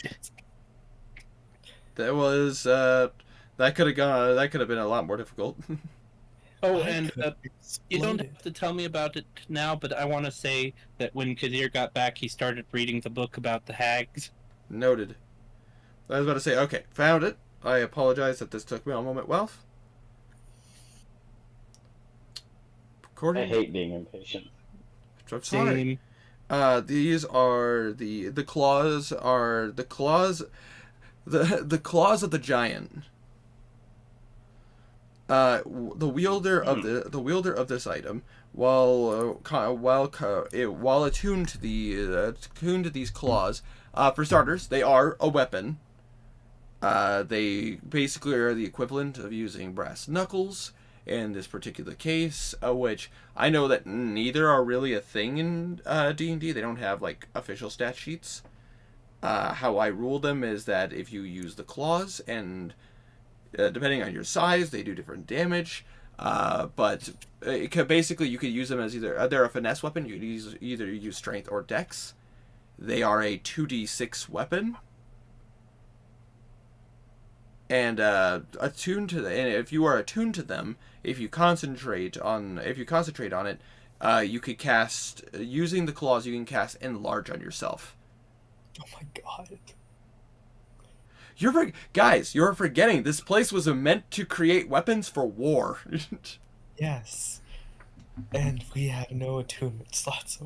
Yeah, I'm about to say that's up to you guys to roll to. Well, that's not entirely untrue. Because the Ravanger can hold an additional weapon. Yes. I'm probably going to get that Great Sword of the Spectre. I really like the way that sounds. However, don't forget what we ruled on. Well, whenever a sword is absorbed, you gain some abilities, but you may lose some others. I'm aware. Otherwise, the ability would become too powerful. The Ravager would become a very broken weapon. You have used Yeah. that one ability once. I'm aware. I do not want that other ability anymore. It's good. It's just not good for me. It's situational, especially for a barbarian who tries to get right in the face instead of saying 5 feet away. Yeah. Anyways, I am going to do the 2 daggers. All right. These ones I actually have saved a specific section saved for that. Easier to find. Man, I just love that I told the leader not to come and help when there was a trap, and I was right about said trap. Indeed, you were. I say, like I said before, it could have been that it could, depending on your guys' decisions, things could go either really good or go really bad. I was so expecting to die there. That could have been really bad. I also rolled to see if they would have seen through your deception, but because of your eye rolls.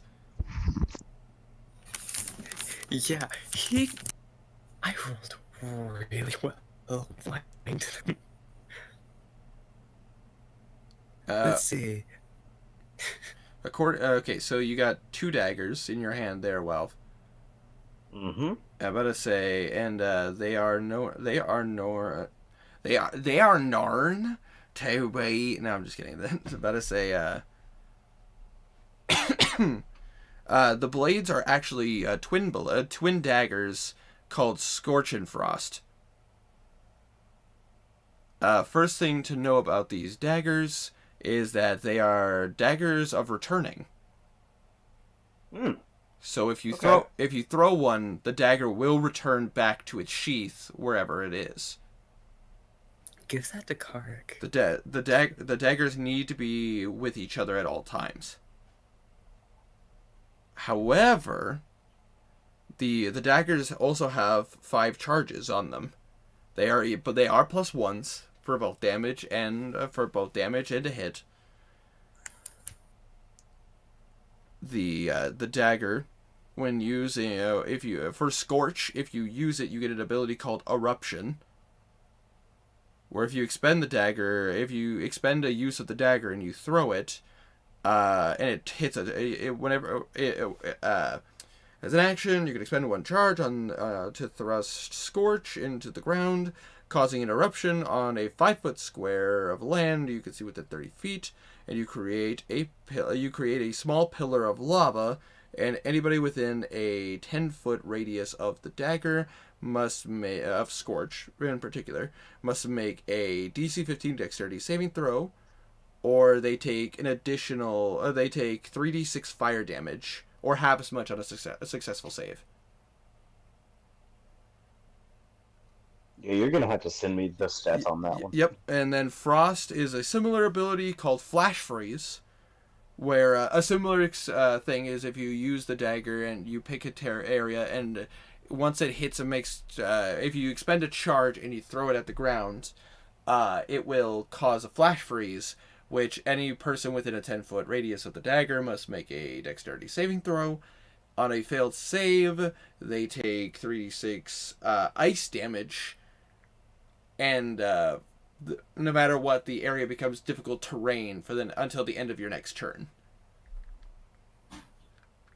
So it's either they take half damage or it becomes difficult terrain. Yes. Oh, for Frost, it also, if they succeed on the saving throw, it also will still do half damage.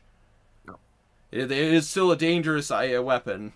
either way. But if you use eruption, whether you use eruption or flash freeze, the area that the dagger's effect happens becomes difficult terrain. So it's just different types of damage. All right. Exactly. Useful daggers just again could be situational. Is it 5 charges altogether or 5 charges uniquely? 5 charges for the 2 of them because they are a set. Okay. But no matter what, if you throw the daggers will return back to your sheath. I'm gonna do the rifle now. Do the rifle? All right.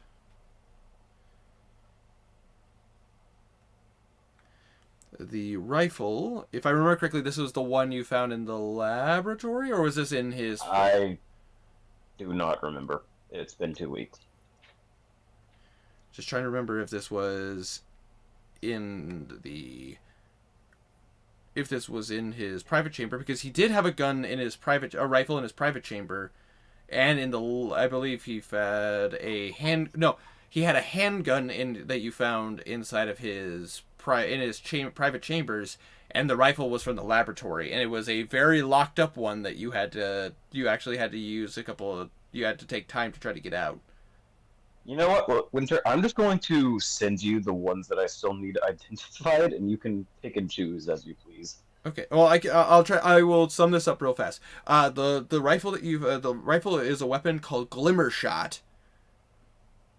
It is a Glimmer Shot has 10 charges attached to it. If you use this weapon, you can use an ability called you can use Glimmer Shot to use the ability Glimmer Shot as part of your attack action. You can speak the command word, expending a charge, causing a piece of radiant ammunition to load into the rifle. The bullet deals an additional 1d6 damage if it hits, and all the attack's damage type is radiant. And it has a secondary ability called Lumoflare that as 1d6. Yep, 1d6. Okay. It has an ability called Lumoflare. As an action, you can speak its second command word, expending three of its charges, and you can fire an especially bright bullet at a point within 60 feet of you, where it detonates. Each creature within a 20-foot radius must succeed on a DC 17 Constitution saving throw, or become blind, and have disadvantage on any sight-based checks.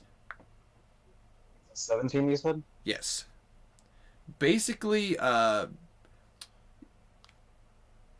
it's very similar to the rifle, to the gun that Henrik uses, but it has. But from what you can, based on what you don't, obviously you're not technically technology like tech. You're not a tech whiz, so you can't really tell like the modification differences and everything. But it seems similar. My puppy is chewing on my towel. I apologize to hear that. What are you doing, Max, you little shit? Casey, Yes. I just gave myself a scare. I'll just go backwards down our stairs. Don't fall down the stairs, babe. It's not a good thing. Really, Lennon? He saw I was petting the puppy and came over and intercepted my hand. Always. I'm going to do the short sword now. The short sword. Ooh. All right. This weapon is called the Shadow Blade. The Shadow Blade is a weapon that, once attuned to, gives you 2 unique abilities. Hold on. Okay. First things first. When you 3 unique things. Apologies. 1. When using this blade, when it's attuned to it, once per day, you can cast Pass Without a Trace. Ooh. Which will give you a plus 10, you and I believe it's 8 people of your choice within a 10-foot radius of you get a when you roll a stealth check, you get to add a +10 to it. That's good. It's going straight to Kazir. I don't even need to hear the other two. All right. I guess you don't want to hear the other two. All right. No, I do want to hear the other two. I'm just saying I'm giving that to Kazir. Second ability. Kazir? Second ability, walk with shadows. Once per day, you can when attuned to this blade, if you can allow yourself to embrace the darkness, and you can actually walk in between the veil, and walk in the shadows. Literally, basically, what that means is for about 10 minutes, you can literally walk in shadows, jumping from shadow to shadow. Basically, picture yourself as like Peter Pan's shadow for 10 minutes.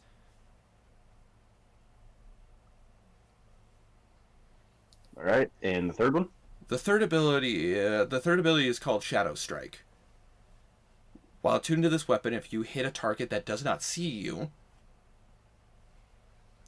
you deal an additional 2d10 necrotic damage. Damn. This is is a +1 or +2? This is a +2 short sword. Damn. This is a very rare short sword. That, again, I did not expect you to be able to find this.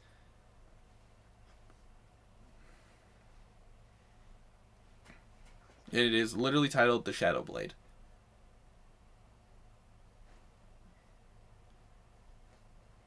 I will say, Shadow Strike can be used at any time if you are stealthed.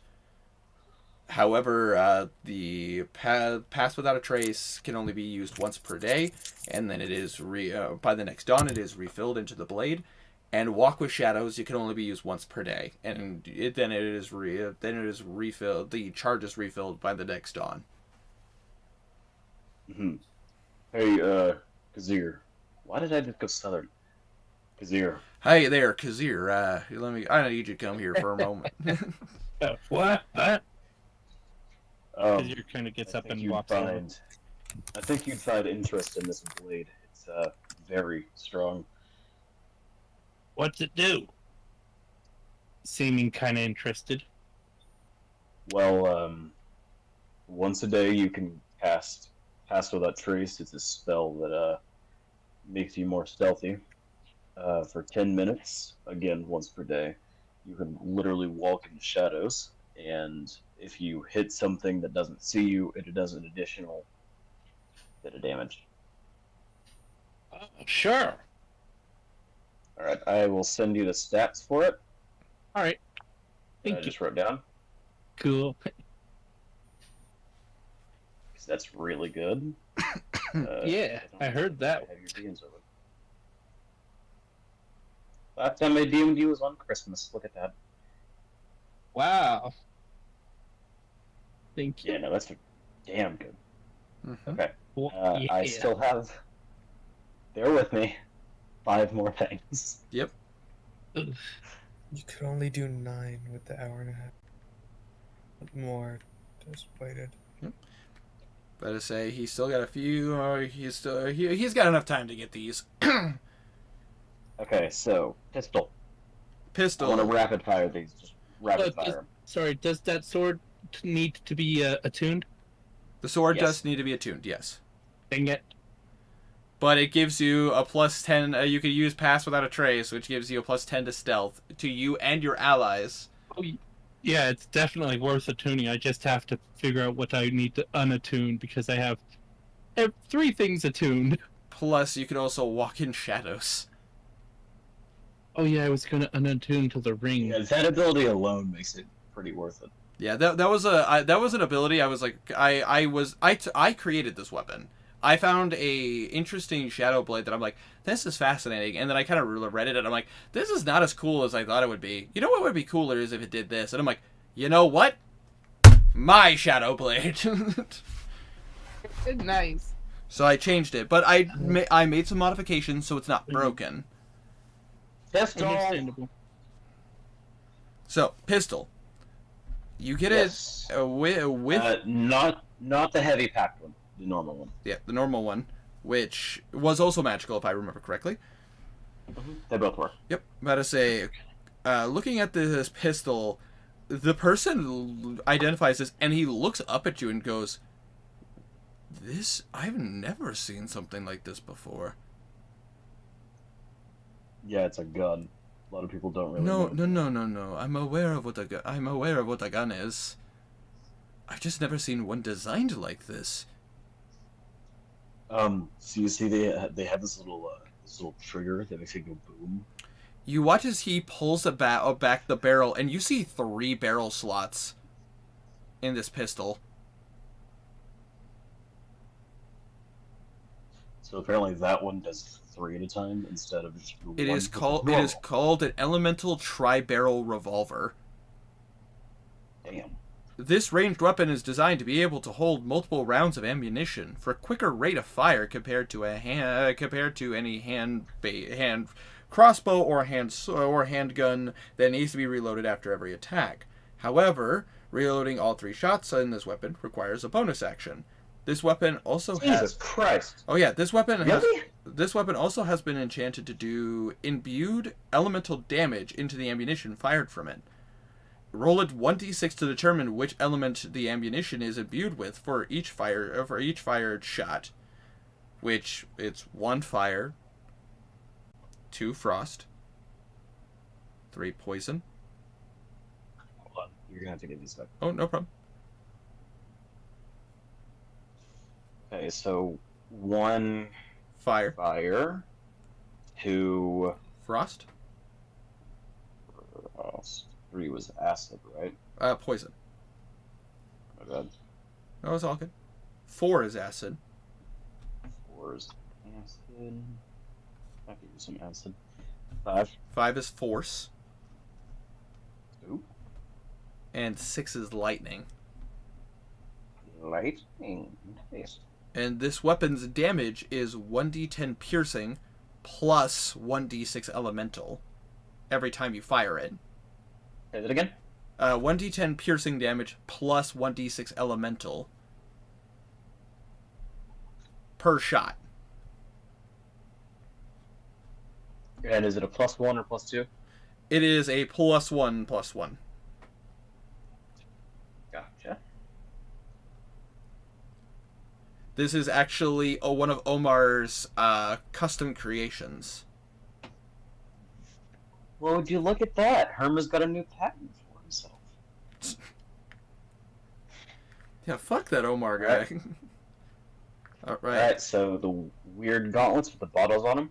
I assume they're Yes. just alchemist gauntlets. Yes, well, they are similar to the alchemist gauntlets. I didn't want to take that name. When I designed this glove, I did not realize that this was a thing. But I guess for now I'll call them the alchemist gloves until I come up with a better name, or unless someone wants to name them. Oh, here's one. Gloves of the alchemist. Well, I'll go with it I'll go for it for now. If somebody wants to obviously rename it, they certainly can. But essentially, And work probably will.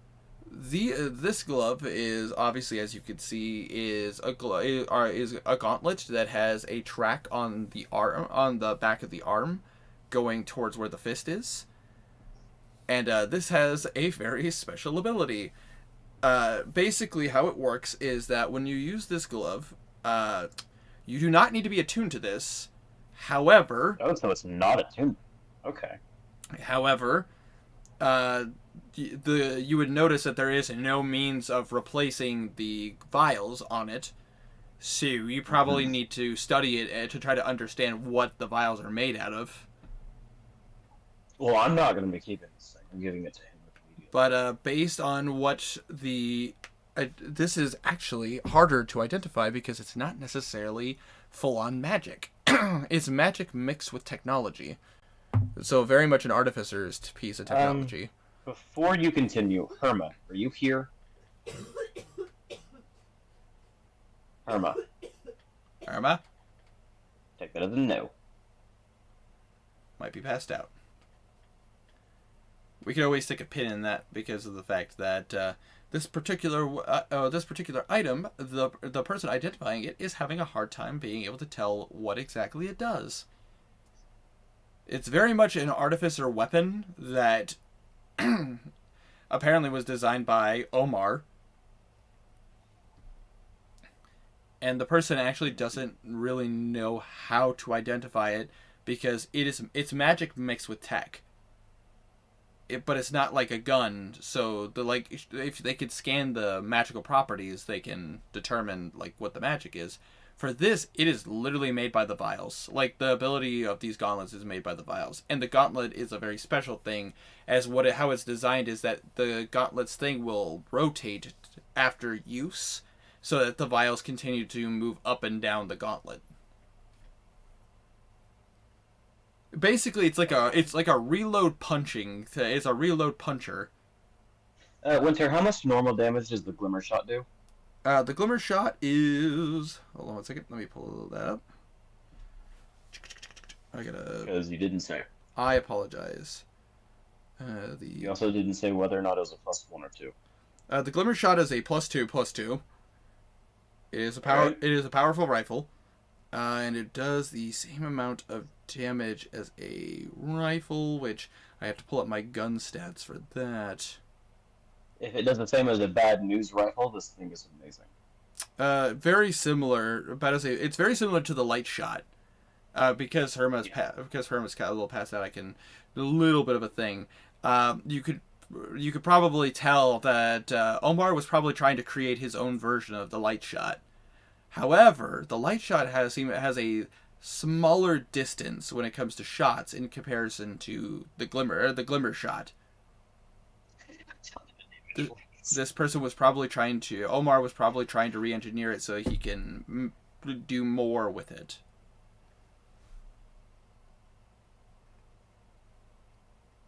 What is the damage? The damage, I'm trying to pull that up right now. Apologies. Here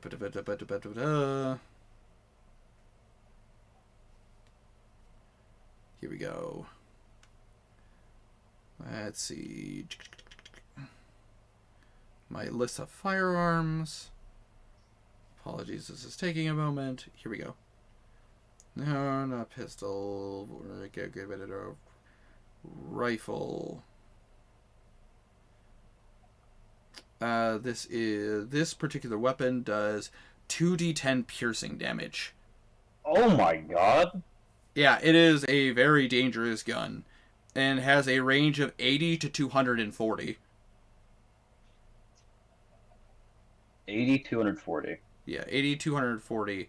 And as far as like 80 with no disadvantage, 240 with disadvantage, and if you're a sharpshooter, there's a chance you can shoot farther. Yeah. Jesus Christ, that's a good weapon. It's a good... Well, considering what the weapon was designed after, the light shot's already a pretty powerful gun. The glimmer shot was apparently Omar's attempt to improve upon it.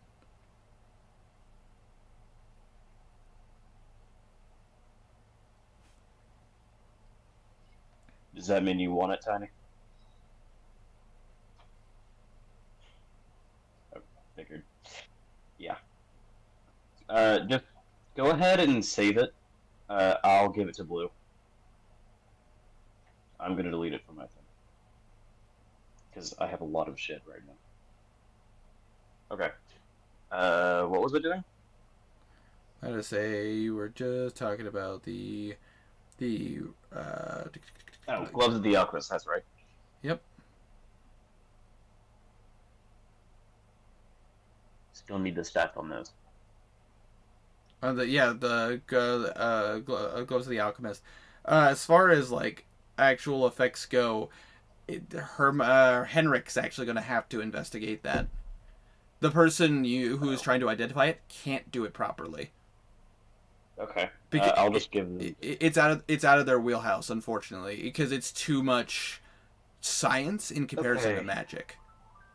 Loaded pistol. The loaded pistol. It is heavily packed one. Yes, it is actually called the heavy pack pistol. So how it works? So that the heavy pack pistol is a very special pistol, where basically, how it works is that it is a, for starters, it is a +1/+1. Mm-hmm. You actually don't need to be attuned to this in order to use its ability. Mm-hmm. Basically, as a bonus action, you could have the pistol. You could overload the pistol with gunpowder, and you could take a and you release it, and it does a fire shot. And how it works is that a traditional pistol. I gotta look at my own stats here because I found something similar to this, and then I redesigned it. If you a traditional pistol in this particular case would do a D. This will. I would say it would be D8. All right, but in this particular case, if you use the fire shot, and you use your bonus action to do a fire shot, it does 2d8 piercing damage. With an additional d6 fire damage. However, if you do use fire shot, the pistol you will need to take a round to. You have to take a round to empty out the pistol, so that way it doesn't jam and explode in your hand when you try to fire it again. Otherwise, it is still a magic pistol that does do a d8 per piercing damage per shot. Okay. That's pretty good. I'll give this a blue 2. You want it?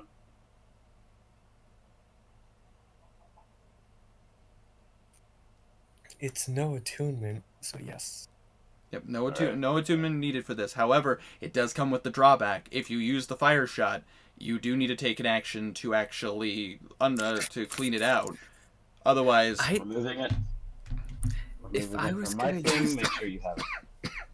Okay, if I was gonna do the fire shot, it would be with the sneak attack, and then I'd use normal weapons. which would be a smart play, but at the same time, I designed this particular weapon to be fun, but it comes with it. But like I said, it had to be balanced, so it comes with a side effect. Okay. I have left. Too many. Two. Boots and the breastplate. All right, so we got the boots and the breastplate. Finally done. So the boots. Hold on one second, I gotta pull that up.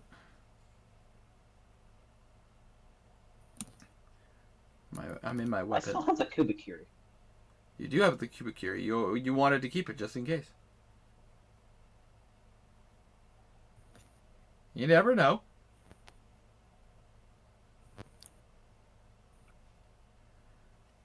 Did I tell you what the boots magic was? You said transmutation. Here we go.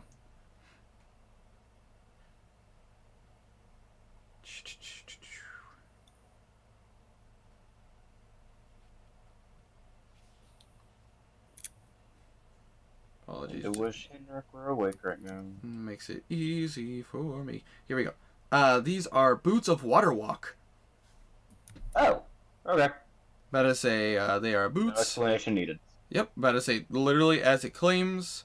If you wear the boots, no attunement necessary. You can literally walk on water. Hey, Kazir. Another one you might find necessary. Oh, This one, lets you walk on water. not sure about that. I've got these You boots that help me be sneaky. Oh. The boots of Elvenkind. And well, I mean, maybe I should keep those. I could keep a hold of them because I don't have to Well, attune to them. Kazir, these are not attunement, so. Yeah, I know. I realized that the boots of Elvenkind aren't attunement either. So yeah, I could take those just because it could be useful. You never know. I'll You never take know. those. Might never know if they're useful. Alright, add boots of water walking to your thing. I'm removing them from mine. All right. And the last thing, the abjuration breastplate. Yep, which I am currently in my armor section, so give me one moment.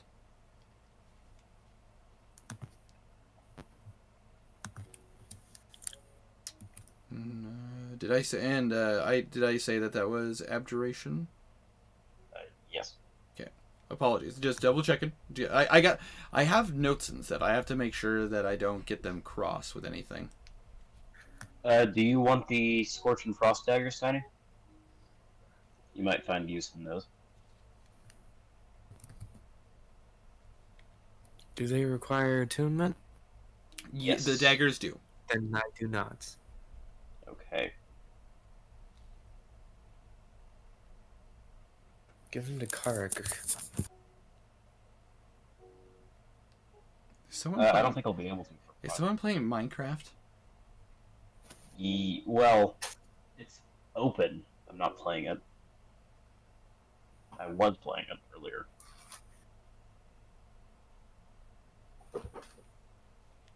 We're gonna go a week with Nat dead. I want my Angel Bay, god damn it.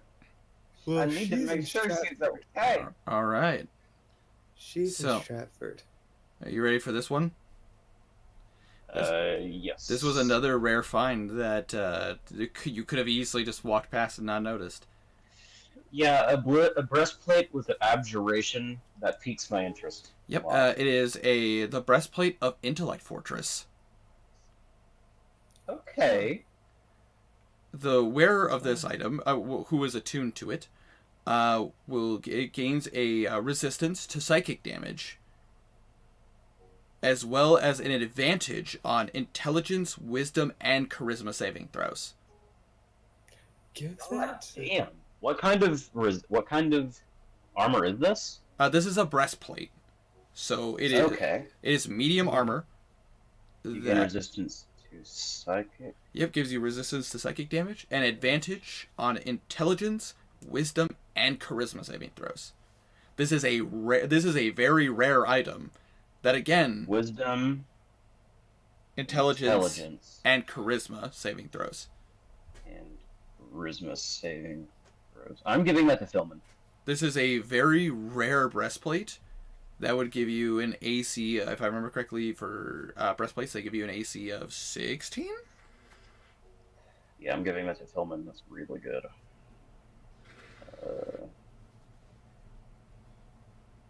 This to Henrik. To be like 15 plus debt plus. Yep, dex I'm double checking that right now. I don't know what I want to do with the Abyssal's Calling battle axe, so I think I'm actually going to keep it. The twin daggers, I'm going to give, I guess, to Belwraith once he's actually alive. Right, doesn't really use daggers. Oh, here we go. Breastplate is 14 plus your dex modifier. So, that's right. Your dex modifier to. Okay, so that is everything. However, the breastplate's max is +2, so the breastplate only goes up to 16 in a case of AC. It's a medium armor, right? It is a medium Yeah. armor. 14 plus dex modifier, max 2. Theoretically, I You could do that. you can wear that. It's just that you would no longer have your unarmored defense, which would be That is- your if I remember correctly for barbarians, that is 10 plus your dex plus your con. You said it was 14 plus dex, right? Correct. Yes. That would be the exact same amount of AC I have right now. I mean, yeah, I'm about to say, and it would not hinder you. You don't get it wouldn't give you disadvantage on stealth checks or anything like that because it is medium armor. But it does. Are you guys take okay a with me? spot. Yeah, but one of my attunement slots is taken up by the armored bracers. The bracers that can be worn with armor. Alright. So, theoretically. that. Yeah, okay. Yeah, I'm gonna do that. I'm gonna attune to this. All right. Or So- attune to that. And if you want, you can. If you want, you can tell me what color you want the metal and everything to appear on Garnan. Black. That's do. a cosmetic choice, so I'll let you pick that one. Black and red. Always black Did and you say red. black and red? Really, Tiny? This isn't art. No, but those I colors don't... look good on barbarians. Fucking, I'm going black and red. I now have the braces of protection, which I will figure out. I don't know who I'm going to get those to. I don't even need to change my armor because it's the exact same. And actually, this would be a better choice for you because Philman is wearing plate mail. Isn't he wearing adamantine plate mail? If I remember correctly, yeah. Yeah, so he keeps that. Or at least he would be. So yeah, no. Okay, yeah, no, so it's better for me to get this anyways. Okay. Yep. He would be, but they stripped him. That's not clear. Okay. So, I am going to also add the Great Sword of the Spectre to the Ravanger and see what happens. Alright. So as you lay the Great Sword of the Spectre right next to the Ravanger, you focus hard. And through your connection to the Ravanger and talking with Pritka, you watch as the Ravanger and the Spectre just kind of merge into one. The Ravanger still looks very much the same. However, you'll notice that the handle, the pommel of the pommel of your greatsword carries more of a white sheen to the metal now. And at the very base of the handle, you see a skull. Ew.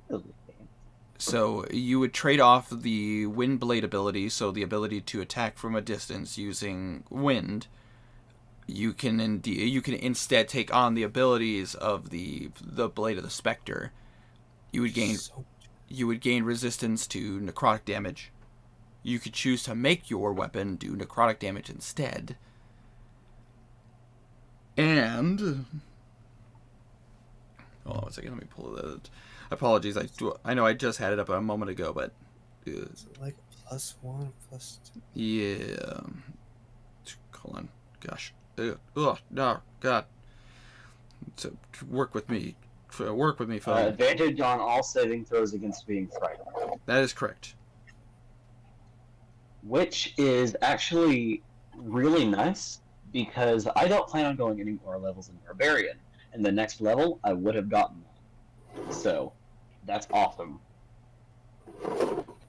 This is actually perfect. I like it. It gives basically you now have a loadout that works for you to either go into a rage and not go into a rage. Better to God damn, Garnet is strong. Yeah, he but is. at the same time, I just want to point out though, you could have easily walked past all this stuff. Yeah, You could have easily got. I'm resistant. You could have got five types of damage right now. You could have got caught, and you could have had to fight so many orcs in that area. You could have died. Garnet, dying, please. So that took him around 4. And I'm going to tell you this right now. I'm very thankful you decided to leave the Warforged. Why? Because there was a trap attached to it, and it would have been a very dangerous one. Yeah, I know there was a trap attached to it. That's why I didn't get it. No, you don't understand how powerful the spell trap was, though. Was it symbol? No. Worse. Ah. It had power word kill connected to it. Jesus. Oh yeah. Did I not make it very clear? There are not many Warforged around. Did you think that was for a reason? What the fuck, Winter? Power word kill? Yeah, I would have had to roll, and that could have been upwards of 70 plus points of damage. And it could have killed. No. And if you drop to zero, No, Winter, that's not how power word kill works. If you have a less than 100 HP, you're just dead. Yeah. That would have killed me. Yeah. Your eyes go milky and you drop. That's it. No death saves. Yep, that is correct. It is Ah, it is an incredibly dangerous spell yikes. that I was very hesitant to go like, would he have this? And it's like, no, for his research he would. But I say, Oh my god. Omar is a fucking crazy ass motherfucker, and when I No. created him, I came up with I was like, how do I want to design this guy? And literally, I made him the equivalent of Dr. Frankenstein. And it was like, how far would this guy go? And it's like, oh, he'd go all the way. Makes sense. Just so you guys know, unless Blue wants it, I'm probably gonna give the condemned to Karik. Isn't that chainmail? It is. It is adaptable armor. Whatever you want it to be. Yep, it is adaptable armor. Well, I have my fluffy armor. Gotta say, it's hard to give up the fluffy armor. Yeah, it saved his ass a Also, few times. At the same time, it can also. Good morning, guys. Morning. Hey. Henrik's still awake. Oh, good. You're actually. He's actually up You're again. actually here. Good. I need you right now, Herma. I have a lot of magic items that I'm giving to you because I don't want them. I fell asleep. I did it again. That's okay. It happens. No worries. I It's late. I knew this session was going to be kind of heavily Blue, and I feel bad about that. But it was like where Blue was at, he needed like the focus needed to kind of be shifted on him for the time being. Yeah. Okay, so 2 of these I'm giving to you because they're good, and 1 of them I'm giving to you because I trust you to protect it. Mm-hmm. Hey, Henrik. Because it assumes Oh, he's here after all this time. I have a few things that I would like you to have. Okay. There's this. He hands you a gun with a tri-barrel on it. I sent you the stats for it. He explains what it does. He then hands you the gloves of the alchemist, which does not require attunement. This has bottles. It doesn't need attunement. You'll need to make them again. And this one. This is called the Abyssal's Calling. It's a cursed battle axe. If it's sentient, so be careful with it. Inside of it resides a demon. That demon, if the axe breaks, the demon. Oh, I also forgot to mention the demon does have a name. Yeah. The demon's Really? the demon's name is Strix. Strix. Why is that name familiar? It's named after a monster from The Witcher.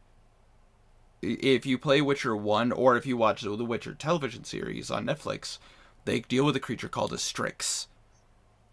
This demon That's why it sounds familiar. This demon does not exist in D&D. I created him. Yeah. Okay, well, you now have the stats of the Abyssal's Calling, the Elemental Tri-Barrel Revolver, and you have the Gloves of the Alchemist that I don't have stats for because you specifically have to get them. That is correct. Because of how the gloves are designed, the gauntlets are designed, the only somebody who actually can identify it through science and through magic and science can actually understand how it works. The person. Also, Herma. I also have the Condemned, which is an armor that can basically turn into every armor up to chainmail. You can target a creature and has to roll a DC 15 saving throw. It's wisdom, he said. Or the creature you target is frightened. And a bonus action once per day, you can teleport 30 feet in any direction. If someone is frightened, you can do it on a reaction on their turn. That is correct. Basically, it's designed so that way if you wanted to, say, chase someone down, literally you could, if they try to flee from you and you don't want them to, you could use your reaction to just teleport to them. Basically, it procs a chance to get a reactionary strike on them, or a means of keeping close to them so they don't quite get away. Do you want it? Yeah. Figured. Yeah, no, it's very good. But I already have armor, so. But I say but the funny thing is, it's like, would Casey give you these items? Like, would Winter be that generous? And it's like, oh, but if he's that generous, what the fuck do you think you guys are going up against? Winter. Yeah, It was an artificer with a 9th level trap. Yeah, Oh, that is correct. I need Philman. I'm going to give him the brass knuckles. Philman is currently dead. He is currently dead, but I also think it would be really funny to see a gator go big and punch. Actually dead or like Practically. He's Like- practically dead.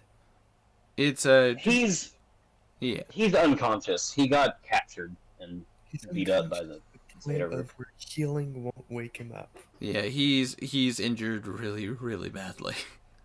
Here's here's the thing about using spells to heal people. It's kind of a band-aid. It definitely works. You definitely can heal wounds and stuff. However, Philman's more than just like has some mild injuries. He's beaten really, really badly. I rolled up like that whole situation, and oh yeah, no, the Zeta-Rook had no intention of killing Philman. That would be too easy. The worst thing was that they were going to patch him up and make him fight the Tanarook. Which Tanarook wanted. Mora, be proud of me. what did you I do? did some. I fixed Knackle. Ooh. It could have been really bad if you failed that check. You sound so enthusiastic about that. Well, he also just woke up. Woo! But yeah, like legitimately, Tiny, you could if you would have rolled under a 10, that could have been really bad. I could have exploded. Oh, you but could have exploded. You could have caused an explosion. I literally have a list of side effects of what could have happened, ranging from a malfunction that could have caused Knackle to turn off, to worst case scenario, and activated his death protocol, which would have when it made him go into a very special form that you've only seen once when he fought a Hydra. No, Blue hasn't seen it. He Oh wasn't yeah, there. you He was in the haven't desert. you haven't seen it, but everybody else has. Yeah. I don't know why that was so funny to me. This Whoa. Alchemist Glow is gonna be good because I just realized Henry could be the master of arts of kung fu. God. Good. Winter. Woo! Blue went Can I do it into again? Woo. I'm tired. Blue went into that room, talking to the Tanarook, Utarook, Vutarook, and Zetarook, fully expecting to die. Literally, Actually, did kind of expect Blue to die this you round. rolled so high, like goddamn, and they rolled so shitty.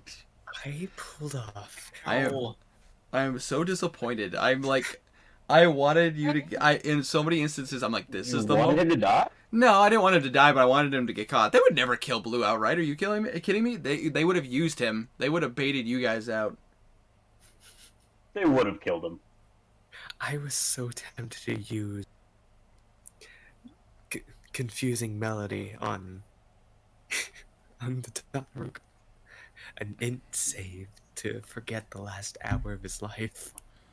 True, but then again, you also don't know if that guy also has so many protections.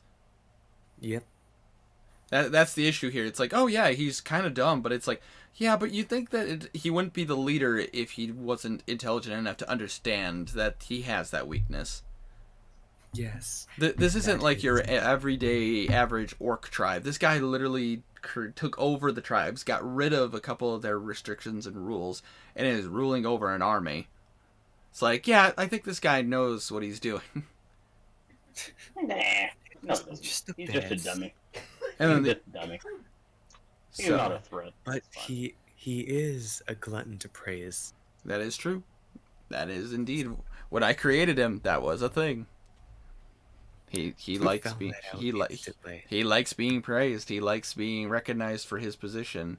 He is a man who knows what he wants and knows what he enjoys. However, you also notice he has a really bad temper. Yep. He's scary. However, Which is you why, go ahead. which is why I refused to ask to polish his sword. Probably a wise call. You know, However, look up at the end of the Sounds so session. dirty. That did sound really dirty, I'm not gonna lie. let me polish your sword. Hey, I'll polish your sword, Daddy. Demons game. Enjoy. Hey, Dad, I'll polish your sword. No homo. Oh, Full. But I also want you to point out that as scary and dangerous as the Tanaruk is, the Uto-Rook, the Voodoo-Rook, and the Zeta-Rook have no fear of him. So you probably kind of get I don't know if you got a vibe there, but It's Winter. an oligarchy. it's like this. Winter. Eric. Should I tell him about the cool invisibility lady? But I say you could definitely mention it to them. The part basically how this is all working now, because for the next session, I absolutely want you guys to all be one party now, because goddamn. Hey, Henrik. So they're not everyone thinks strapped. Blue's dead. Everyone thinks Blue's dead I right now. found out something cool. But nobody. wait, so Winter, Yes, is Alosa in Stratford or not? she is in Stratford. So is Car. As a player, you can know that. Garnan has no idea. Fuck. You were, I however, want my angel back. However, you were informed by your Tabaxi partners when this mission was going on that if shit hit the fan, they had a means of getting you out, all of you out, and quickly to Stratford. The problem was they wanted more information about what's going on before they went back to Stratford. Yeah, and my tabaxi's gone. Yeah, that's gonna be an issue. However, you have to ask the question: what happened to Alosa's, Yeah. Philman's, and Knuckles tabaxis?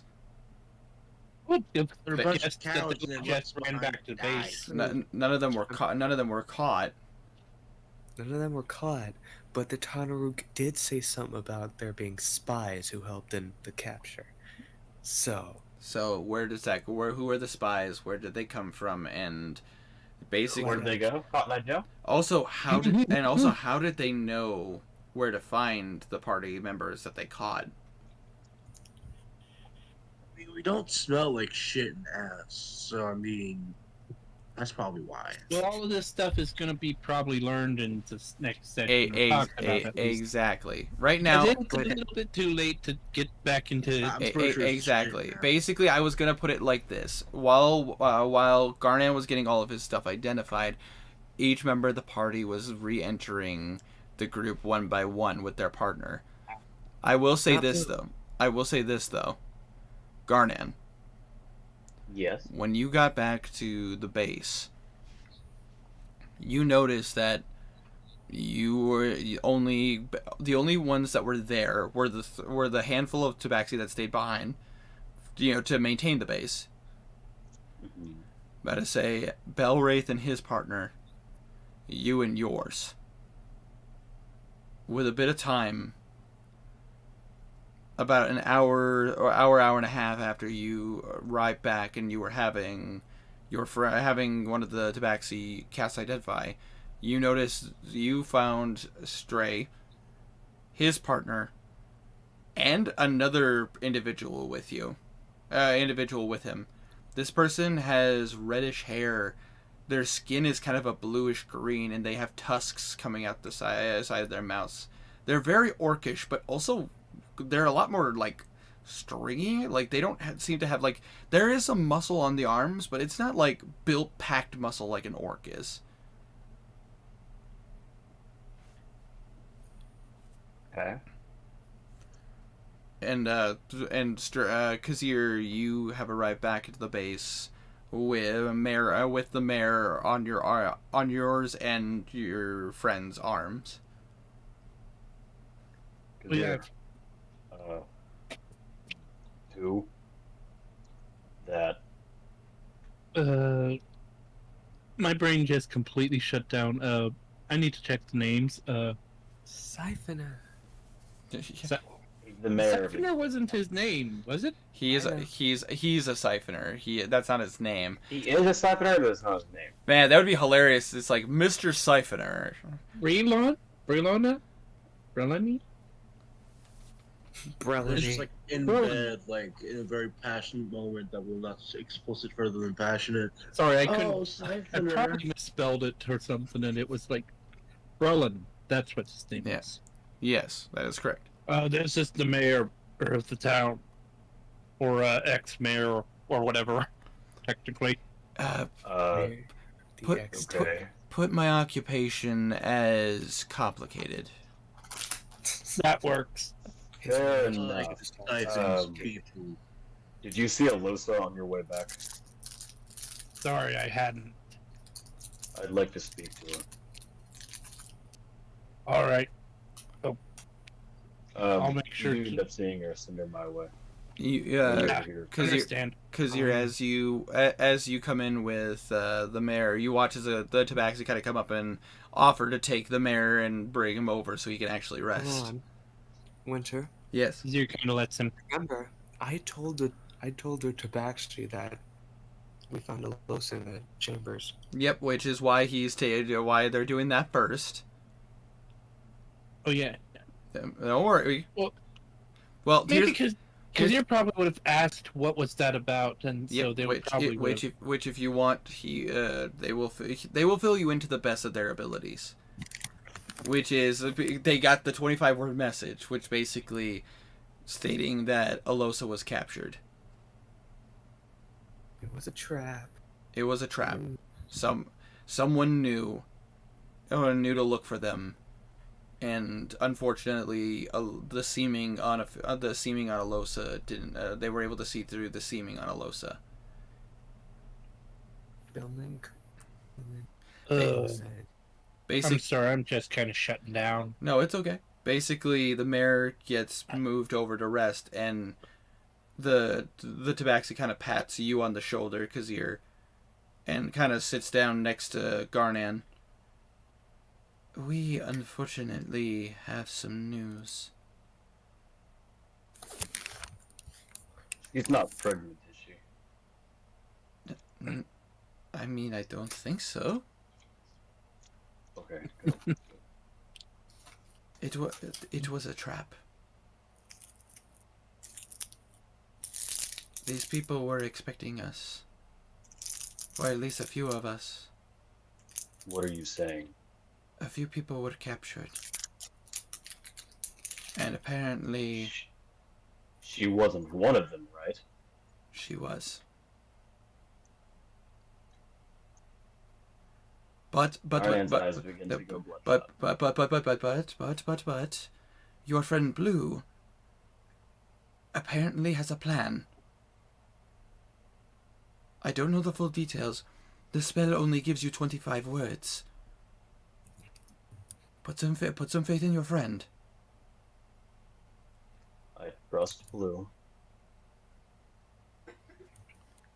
And don't forget, with us in the guild, if we have a worst case scenario, we can get her out really fast, but that would mean that she would be brought back to headquarters.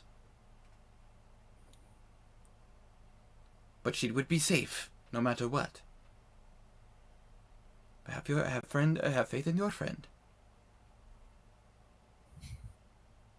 She better be alive.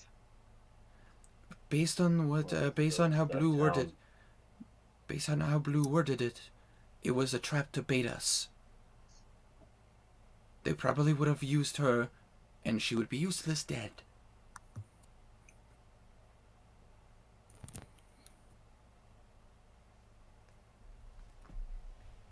Meanwhile, in Casey's head, man, they were planning to sell her.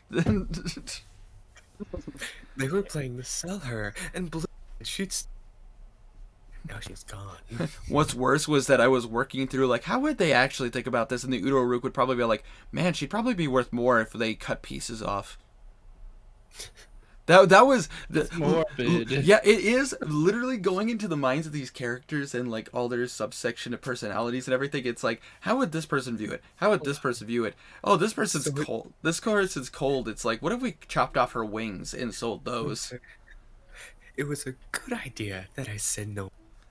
Oh, absolutely. Oh, absolutely. I agree. Definitely. I agree. It's just this at the same time. It's like, it's also my job to think of it from their perspective. It's like, is it dark and messed up? Oh, hell yeah. But is it accurate? Yes, it is. Yep. That was funny. Messed up. Gotta go with the characters that you make. Exactly. Like, if every book had the same characters and they were tame, books and movies and TV shows would not be as fun. Yep. It's a little bit like people getting mad at actors for playing a character too well. Yeah, or like any. He's supposed to play a villain. Villain with. Sorry. Oh, no problem. It's like Umbridge from Order of the Phoenix. Exactly. Fucking hate that. I fucking hate that actress, but she's so good. Yeah, if you've got a character, if you've got a story with no villain, you don't got a good story. Exactly. Like, she's a bitch, and like, I hate Umbridge so much, and the actress, I hate her so much, but it's because at the moment I realized how much I hated her, I'm like, oh my god, she is such a good actress. Like, holy shit. D&D. Hey, I hate to ask, but how much longer are we going for? Just a little bit. I got you covered. Go ahead. It would be about 20. No. It would be about 20 minutes since they were still walking. Yeah. They were still walking when Blue called, so yeah. Yeah, which means that you wouldn't be too far behind. But you would still be a little bit.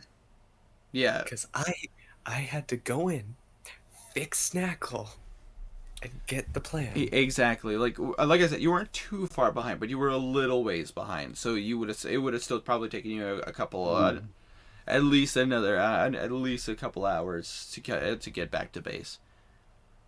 But point being, that was Kazir and his partner and words, Rylan. Anyways, moving forward. From there, if anything happens to her, I swear, I will march to that town and kill every single one. Be right back. I absolutely understand where you're coming from, and I do not blame you. If it were someone I cared about, I would do the same. But, like I said, have faith in your friend. It sounds like he had a plan. What would a guardian do here? Would it A, march in and kill everyone possible? Is it B, wait? Or is it C, rage out and kill random people? Vote. I wonder. The tabaxi. Vote now.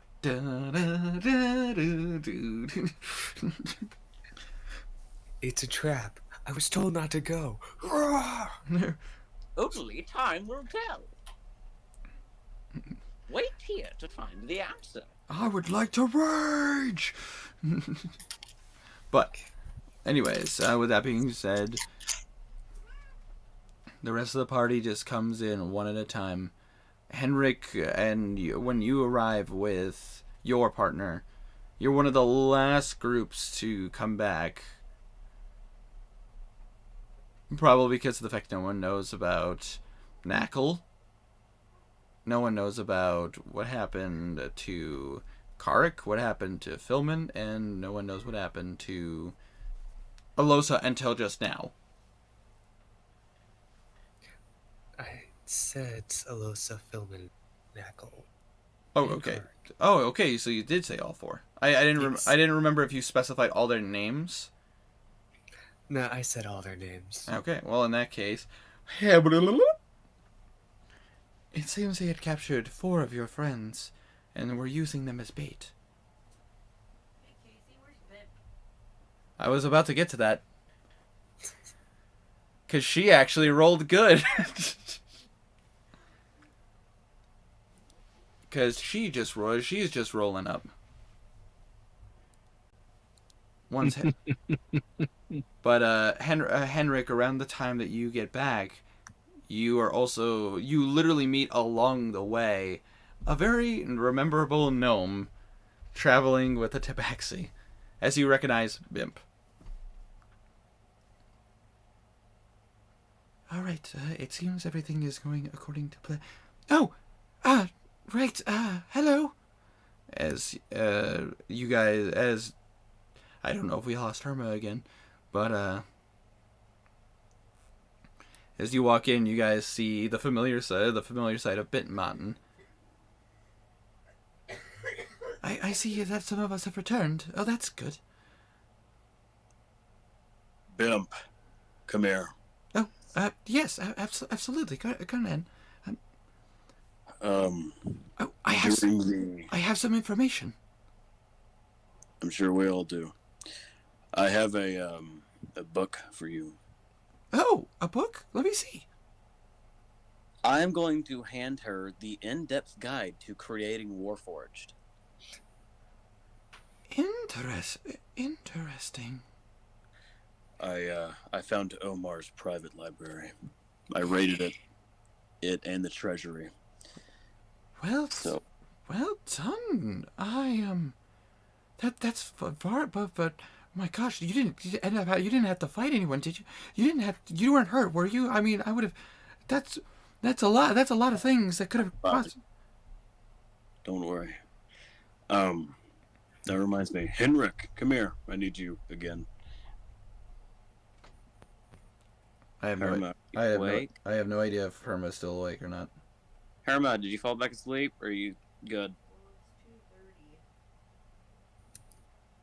Okay. Noted.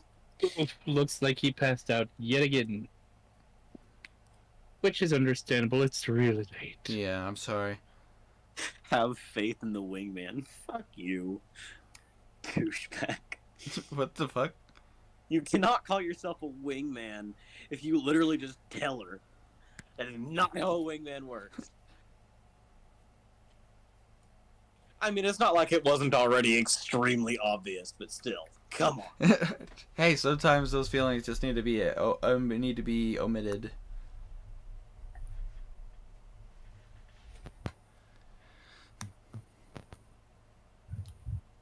I have sent you a DM, Winter. Yep, I'm checking it on my phone, so I don't open it on stream. I nearly forgot something very important. I do not like the sound of that. Don't worry. I rolled stealth checks for them. They were able to successfully follow you. Oh. I had you covered. I knew that was the case because I'm like, he wouldn't leave them behind. He told them to stay until he finished what he was doing, and they would have been obedient. The only thing is, I did roll to see if someone would notice that they were dogs covered in blood, but then it was like, oh wait a minute, orcs have wargs, so they don't give a fuck. That's And it's like, oh, there are dead orcs in the hallway. It's like, there are dead orcs in the hallway. It's like, well, it looks like the town of Rook must have gone on a temper tantrum again. I mean, there is a dent in the wall now. Yeah, there very much is. Yeah, there's also a massive scratch marks going down the entirety of a wall. But anyways, Bimp looks at the book. This is fascinating. I haven't quite had to read the information on Warforged is actually very rare. Well, there you have it. I'll be able to actually take some time to extensively study this. Maybe even help Knackle with a few kinks in his programming. Yep. However, I did find some news. Like? Well, we're doing, because of my abilities as being magically inclined, I was able to find a very particular area. I seem to have found the Udoruk's office. Oh. Which you watch as she pulls out a folder. Well, like a file folder. And I found all of his day-to-day information, and going through most of it, it keeps a detailed record of some of the people that they were working with. And even when they talked to them. I figured this was worth mentioning. I mean, obviously we don't need to talk about it till everyone's here, but it is definitely an intriguing read. Okay. Noted. She rolled really high. And because of her magical inclination, she could see through. She was able to see through and she was able to see through some of the magical disguises and everything, and was able to find secrets inside of the Udoruk's office. Nice. She rolled really good, like the others I rolled for too, just to kind of determine like what happened and like how it happened. It just so happens that it balanced out that Bimnotten wasn't caught. Kark needed a map. Blue just came up. You go down that hall, turn there. He doesn't know. He's never been here. Even in his smart form, like he's not knowledgeable enough to know. Yeah. But yeah, no, this could have gone south at any time. Every time something near bad happens in this, my heart starts going that bad. God, Blue is always just a breath away from just getting his neck snapped. Yeah, fact. You know, if Kazim wanted to pursue Fluffy, he would have definitely been in the same situation. Mm-hmm. But it took a little bit of me not going with my character. Yeah, I mean, you know, there's always a catch to your character, but at the same time, it's like you as a player also have to make some decisions of like, I gotta do what's best. I gotta play my character, but I also sometimes gotta do what's best for my character. Yeah, exactly. Like my character would probably. Well, it wasn't just about best for the character; it was also about for everyone, kind of. Exactly. Because, I mean, it's like if you weren't charging at Fluffy like Kazir wanted to, it would have been a shit show. Yeah, basically, it's a matter of like, this character is awesome. I love this character, and I do want them to do things, and I'm going to enforce them. However, I don't want the character to get so out of hand that I can no longer play them. Yeah. I was so close to shooting the Voodoo-Rook, or the Zeta-Rook. That would have been funny to see. Yeah. They could have gone either way. It seemed like a gun cocking for a moment. Death. Reading a rainbow. Now for the Warforged owes me now. Yeah, that'd say. Owes me. And the Gator folk. But I am the Gator folk. as the night progresses, and everybody notices it's getting later and later, finally, you hear some dog barking. The Tabaxis are not huge fans of that. As you see, seeming now down, Blue walking into the base.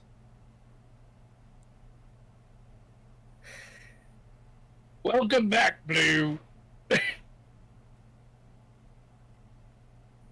Where's Knackle? Where's Philman? They haven't returned yet. Oh shit. Alright. Back up I go. I'll... Not alone, you ain't. No. Just... Come on. Knuckle dimension doored with an unconscious Philman. It would probably take them a moment to get here, if he's carrying Philman. Yeah. That's a good. But I had to wait 15 minutes for debris to be cleared before I got here. Well, if he teleported and he was just outside the city, he probably had to take a detour to make sure that they didn't get caught. Hopefully. We'll go outside and make sure that he's dead. How did it go? Terribly. By terribly, you mean? As you've most likely already been told, Alosa, Philman, and Nagel were locked up. Don't forget the other kid. Kark was not locked up. Kark took his ally, who was also locked up, and they teleported to Stratford. My ally took Alosa, who was drugged and locked up, and teleported to Stratford. Wait, Alosa was drugged again? Again, same shackles as last time. God damn it! They were gonna sell her. Now she's in Stratford being taken care of. Thank you, Lou. That is correct. If our tabaxis brought them to Stratford, they are currently under the care of the guild. We need to get then. Indeed.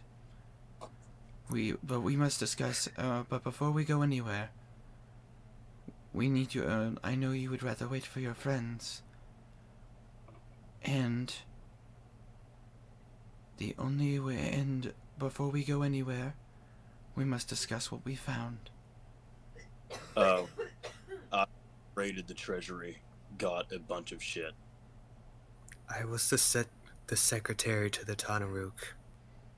That was you? That was me. Yeah, I don't know why I said that. I wasn't there. I don't know. Mention. It seems like something you'd say. It's like, that was you? It's like, yes. That was you? Yeah. Oh. Just both ways. I became an ally to the Vudaruk, Zedaruk, Tanaruk, and Udaruk. For the most strongest people I've ever met. We might be able to... Damn. Gotta flex those charismatic muscles. Oh, sure, name drop. I watched the Tanaruk smash the head of... Because someone here decided it'd be a good idea to raid the treasury. Hey, in all fairness, I got into Omar's private stash and, like, a shit ton. Dude, I got into Omar's private stash! Omar is what the Tanaruk calls Boomstick Man. That doesn't surprise me. The Tanaruk's an idiot.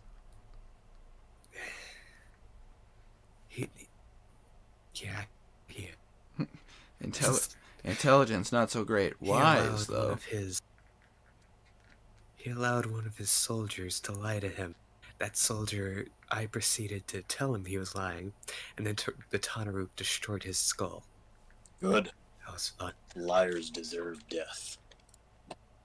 Damn, well, we're spies. Get it. We are liars. But I have found out that Stratford has been into. I've found out that they're not exactly doing too well.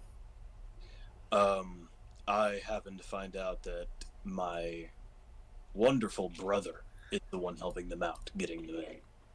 I'm sorry, what? Ezra. Lord. You know, broken skulls, God damn it, that would explain how. Yep. Fucking hell. There. Oh, wait. Yeah, Kazir should still have the paperwork. Indeed, he does. Hold on, I'm trying to find my shit. I wanted to close it out because... That's fine. Never mind. Sorry. Bimp. Yes. Someone decided to go in Knuckles' insides. You see her aghast at that. What? Ew. Someone messed with his wires. He couldn't even stand or anything. That's so indecent. How could someone be so rude? Well, to that, I got his permission to rewire him. You need to check that out once he gets back, but... Do we have a new knuckle? Oh, he let you... Yes. I thought I was the only one. Well, he was at the point where the only exit we had was crumbled, and his insides were so messed up that he couldn't cast spells and he couldn't even stand up. Oh, oh gosh. If I've only read a little bit of the book that Garnan gave me, but I believe you're referring to his weave strands. Yes, they were tangled up. Yes, that would have discombobulated a lot of his prime directives. You are such a fucking nerd. Yeah, yes I am. Yes I am. Thank you. And also how Abby designed Bimp Naughton in the first place is she's a speed reader. She actually can read much faster than most people. Yeah. Yeah, he let me untangle that. You need to check it, make sure I did it correctly. I'm not exactly a wizard. I've only done it. I've done it a couple times, after, especially when we first got him. Yes, I can take care of it and make sure that he's okay. Alright. Philman was roughed up to the point where even after healing he wouldn't wake up, which means that he was bad. So,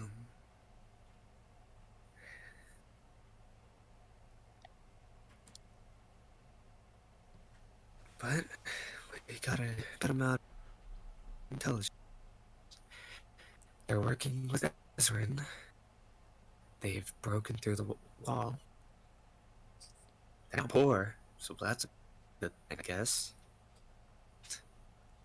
My question, And, go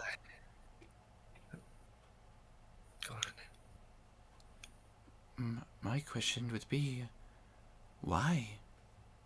Why did your brother help them? Did they get something in return? Did they? I don't remember. That would be that should be in your notes. Not that you were told of. But I don't think it was said. It was from what you could tell based on the speech. Now, I'll give you this. Based on what you were told in his speech, Ezrin really wanted to spread the chaos. Like, he wanted people to release the shackles of proper society. He wants to see the destruction.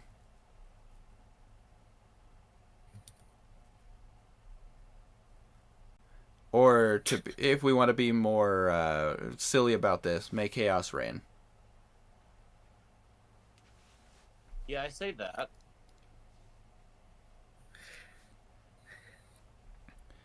That is, quite terrifying. Well, the broken skulls are what they are. Idiots. It that need to die? Yeah. Oh, I'm tired. But, We should wait for the other two before we continue this conversation. That's a good idea. Yes, I'd much rather make sure that Knackle's safe. So while you all take this time to collect yourselves, you gathered your items, you have split what you wanted to split amongst each other, and even shared some of the information you wanted to share. That is where we will end tonight's session. Again, guys, I apologize that I know this was very heavily Blue's story, but Blue was in the most precarious situation. I haven't given shit to Blue yet. I wasn't done. Oh, I'm sorry. Blue, since we're here, I got a few books for you. Okay. So I was in Omar Resnick's place, and I got a bunch of really useful stuff that I think you could use. I give you the Dark Rituals of Necromancing, the Attempted Guide to Immortality, Reincarnation, Guide to Portals to Various Realms. Okay. Let's say, there you go, Blue. Now you're all set up to be a necromancer. You're set up to be a lich. You're welcome. Welcome to the Shadowfell. I will DM you the titles and what they basically are. So, book necromancy. Guide portals to various realms. And the rest of the shit I just need to give to Henrik. And Alosa. But Alosa's in Stratford. Yes. And I gotta wait an entire week. But considering I don't have school, thanks to me having COVID, I should be fine. Ooh. Oofta. Sorry to hear that, dude. Yeah, it sucked. Yeah, completely understandable. And now my siblings are coming down with it, so it's even better. Ooh. So yeah, I got lucky. My parents got it, and for some reason I got... It seemed to just sweep past me. Thank goodness. I know. Sometimes you get the short straw. Thank God. Yep. Why did you give me all of the necromancy? Because who else am I gonna give them to? Welcome to Lichdom. Man, this is Garnan's secret agenda to make Tiny a lich. Yeah. I wouldn't go against. Yes, Blue, the embodiment of wanting to see people have fun and party, and now it's like now he wants to enslave the human race. Lichdom. Well, watch out, Vecna. I'll enslave them and make them have a good time forever. Man, that's not very Paragon. The Blue just turns to the camera. Renegade for life. My God. But either way, again, I apologize. This was very heavily a blue session, but Blue was in the most precarious situation. It's nobody's fault. It's just the way things are. Yeah, and I don't plan to split the party that much because this was kind of an experiment to see like how would I do this, and it's like you each kind of got your moment to shine, and each had a unique situation, but it's like it also kind of saved. Yeah, that could have been really bad, by the way. I saved 4 party members. That's fine. I think you did good. You did good, kid. You did good. I played an all-nuke orc as best as I could. Yep. Which we had to have an extensive conversation. An all-nuke shaman. Yeah, we had to have an extensive conversation about lore of the Ulnuke tribe. Yeah. That... I did good. I saved half the party by talking. Yep. Hey, sometimes that's what you need to do. Like and as murdering a few people. No, it's Kazir's bag of tricks. He might go back for Fluffy. Because imagine, he uses this sword of Kark? necromancy. The dark walking sword. The sword he just got. Mm-hmm. Would bring Shadowblade. Remember, Kark had to drop his right on Fluffy. Oh yeah, I know, but Kazir could probably find him. It's not like he doesn't have a clue where he would be. You know, it's not like of all the people. Time to find an assassin. I was about to say, of all the people to find this person, it would be Kazir. The problem was that in order to save the tabaxi that, Kark felt guilty about, well, he thought he was the reason why he got caught, he had to brand him. Not in a malicious way, but he branded his own travel partner, so that way he could find the location that they were being held. And I understand. Not only was it a keep, but Kark also had to find the secret entrance, which, fortunately, because of the head trauma, he woke up with his traditional memory. So he was actually, he had his normal bonus to his intelligence, which is a +3. So he actually had the capability of tracking. It's just like, it's one of those things, it's like how I designed Kark to be in the first place was, it's like, yeah, as a blood hunter, he should have the ability to do this, but it's like, oh, but his intelligence is so low, he can't do this.